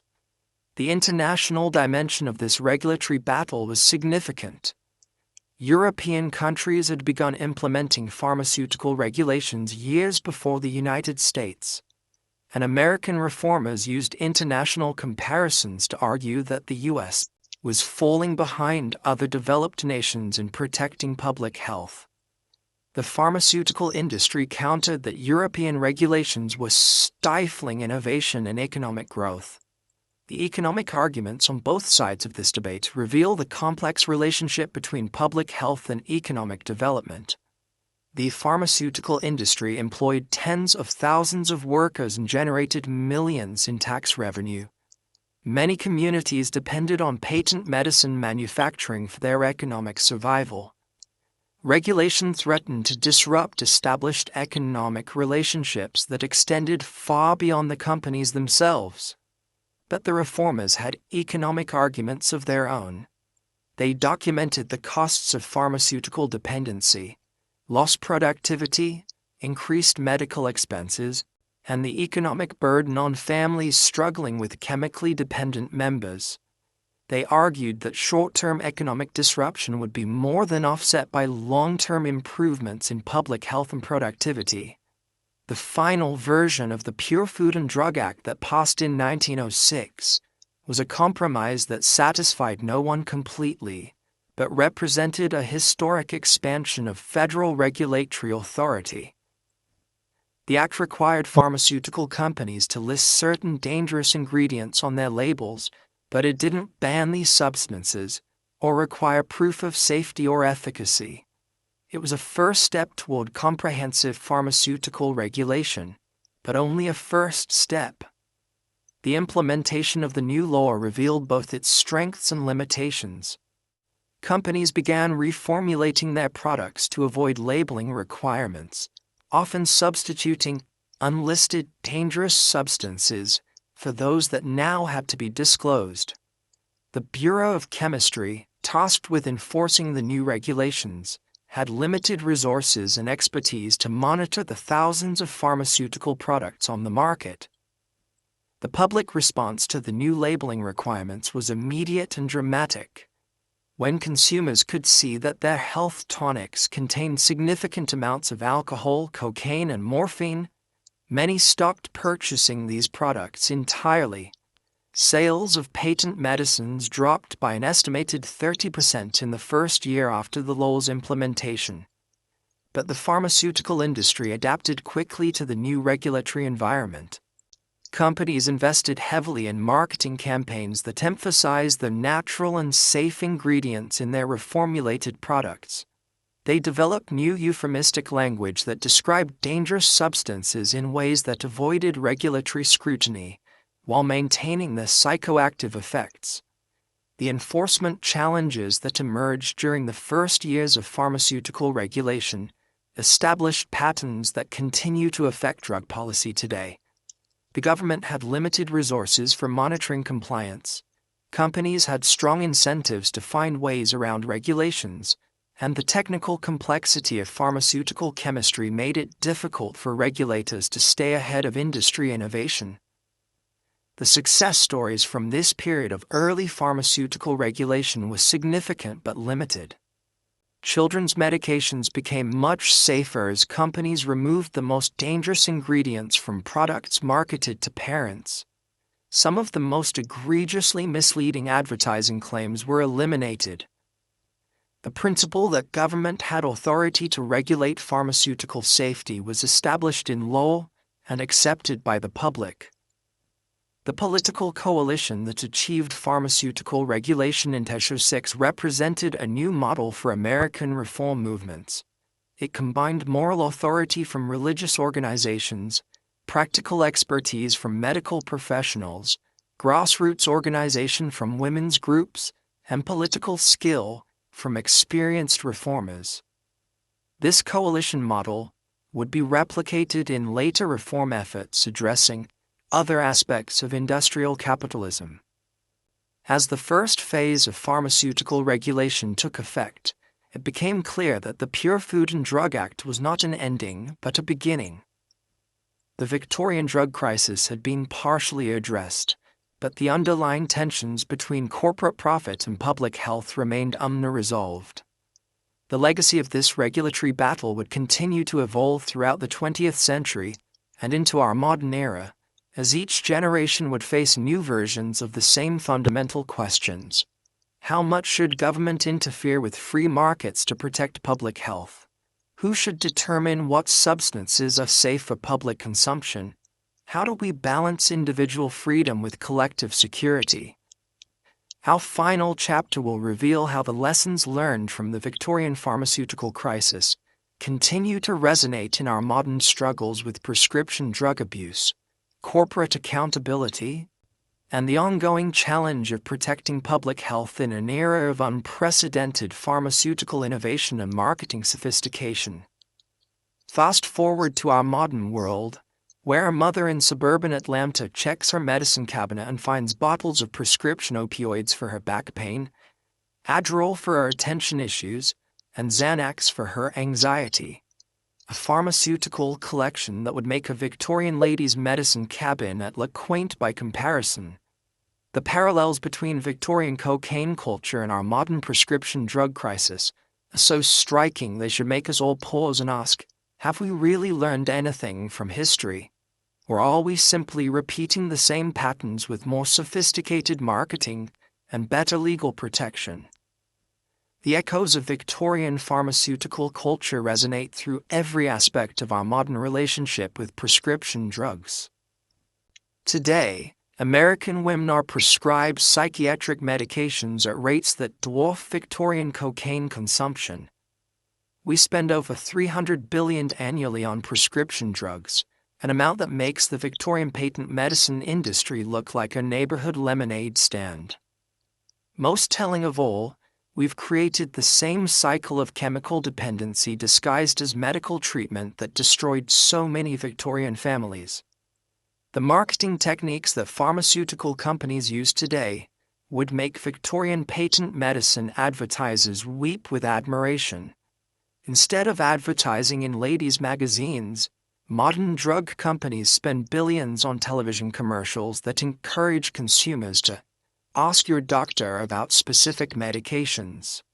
The Victorian promise of chemical solutions to life's emotional challenges has evolved into direct-to-consumer advertising that suggests pharmaceutical answers to everything from social anxiety to seasonal mood changes. The medical establishment's role in our modern pharmaceutical culture mirrors the Victorian pattern with uncomfortable precision. Today's physicians, like their Victorian predecessors, operate within systems that reward pharmaceutical solutions over time-intensive behavioral interventions. Insurance companies reimburse 15-minute medication consultations more generously than hour-long therapy sessions, creating the same economic incentives for chemical treatment that drove Victorian medical practice. The gender dynamics of modern pharmaceutical marketing follow Victorian patterns with remarkable consistency. Women are still the primary target market for mood-altering medications, still portrayed as emotionally fragile beings who require chemical assistance to manage normal human experiences. The Victorian diagnosis of hysteria has been replaced by labels like anxiety disorder and depression. But the underlying assumption remains the same. Women's emotional responses to difficult life circumstances are medical problems requiring pharmaceutical solutions. Perhaps most troubling is how we've recreated the Victorian normalization of chemical dependency among children. The explosion in pediatric psychiatric medication prescriptions mirrors the Victorian practice of medicating children for behavioral compliance. We've replaced Mrs. Winslow's soothing syrup with Ritalin and Adderall, but we're still using powerful psychoactive substances to make children conform to adult expectations, rather than addressing the environmental factors that might be causing their distress. The regulatory framework we inherited from the Victorian pharmaceutical crisis has proven inadequate for our modern challenges. The FDA requires drug companies to prove safety and efficacy before bringing products to market, but it doesn't evaluate the social and psychological effects of widespread pharmaceutical use. We've prevented another Victorian-style crisis of completely unregulated drugs, but we've allowed the creation of a more sophisticated system of medically supervised chemical dependency. Think about the irony here. We look back at Victorian women consuming cocaine-laced tonics and shake our heads at their ignorance, while modern Americans consume prescription amphetamines, benzodiazepines, and opioids at unprecedented rates. The substances have changed, the delivery systems have improved, but the fundamental pattern of using chemistry to solve social and emotional problems remains remarkably consistent. The economic model of modern pharmaceutical dependency follows Victorian patterns, but on a vastly larger scale. Victorian women spent significant portions of their household budgets on patent medicines. Modern Americans spend thousands annually on prescription drugs, while insurance companies and government programs subsidize pharmaceutical company profits. We've socialized the costs of pharmaceutical dependency while privatizing the profits, creating a system even more favorable to drug companies than the Victorian free market approach. The social networking around pharmaceutical use has evolved from Victorian tea parties to online communities where people share experiences with different medications, compare effects and side effects, and support each other through withdrawal and dependency challenges. The medium has changed, but the human need to connect with others who understand the experience of chemical dependency remains constant. The most sobering parallel between Victorian and modern pharmaceutical culture is how both eras created vast populations of people whose personalities and emotional responses were chemically mediated without their full understanding of the implications. Victorian women often didn't realize they were consuming cocaine daily. Modern Americans often don't understand the long-term neurological effects of psychiatric medications they've been taking for years. But there's hope in understanding these historical patterns. The Victorian pharmaceutical crisis eventually sparked reforms that created our modern regulatory system. Our current prescription drug crisis is generating new awareness of pharmaceutical industry power and new demands for accountability and reform.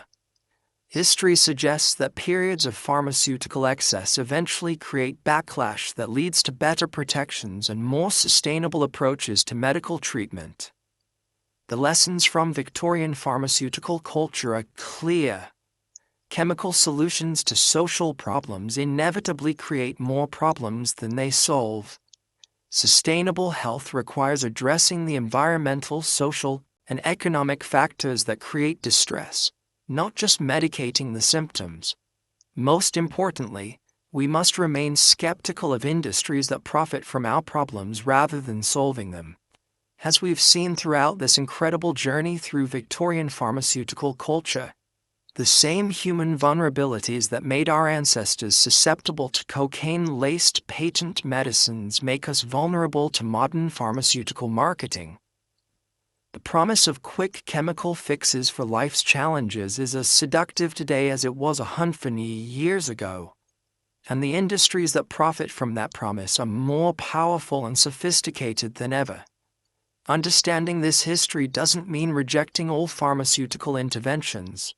Modern medicines have saved countless lives and improved human welfare in ways Victorian physicians could never have imagined. But it does mean approaching pharmaceutical solutions with the healthy skepticism that our Victorian ancestors lacked, demanding evidence rather than marketing claims, and remembering that our ancestors' tragic mistakes can become our wisdom if we're willing to learn from them. Thank you for joining me on this fascinating and sobering journey through one of history's most overlooked medical scandals. The story of Victorian pharmaceutical culture reminds us that progress isn't always linear, that industries that claim to serve our health don't always have our best interests at heart, and that sometimes the most dangerous substances are those that promise to make us feel better. I hope this exploration has given you a new perspective on both historical and modern pharmaceutical culture, and perhaps inspired you to look more critically at the chemical solutions we're offered for life's inevitable challenges. Stay curious, stay skeptical, and remember that our ancestors' experiences, both their mistakes and their wisdom, can guide us toward better choices if we're willing to listen to their stories. Sweet dreams, and I'll see you next time for another journey into the strange, surprising, and endlessly instructive world of forgotten history.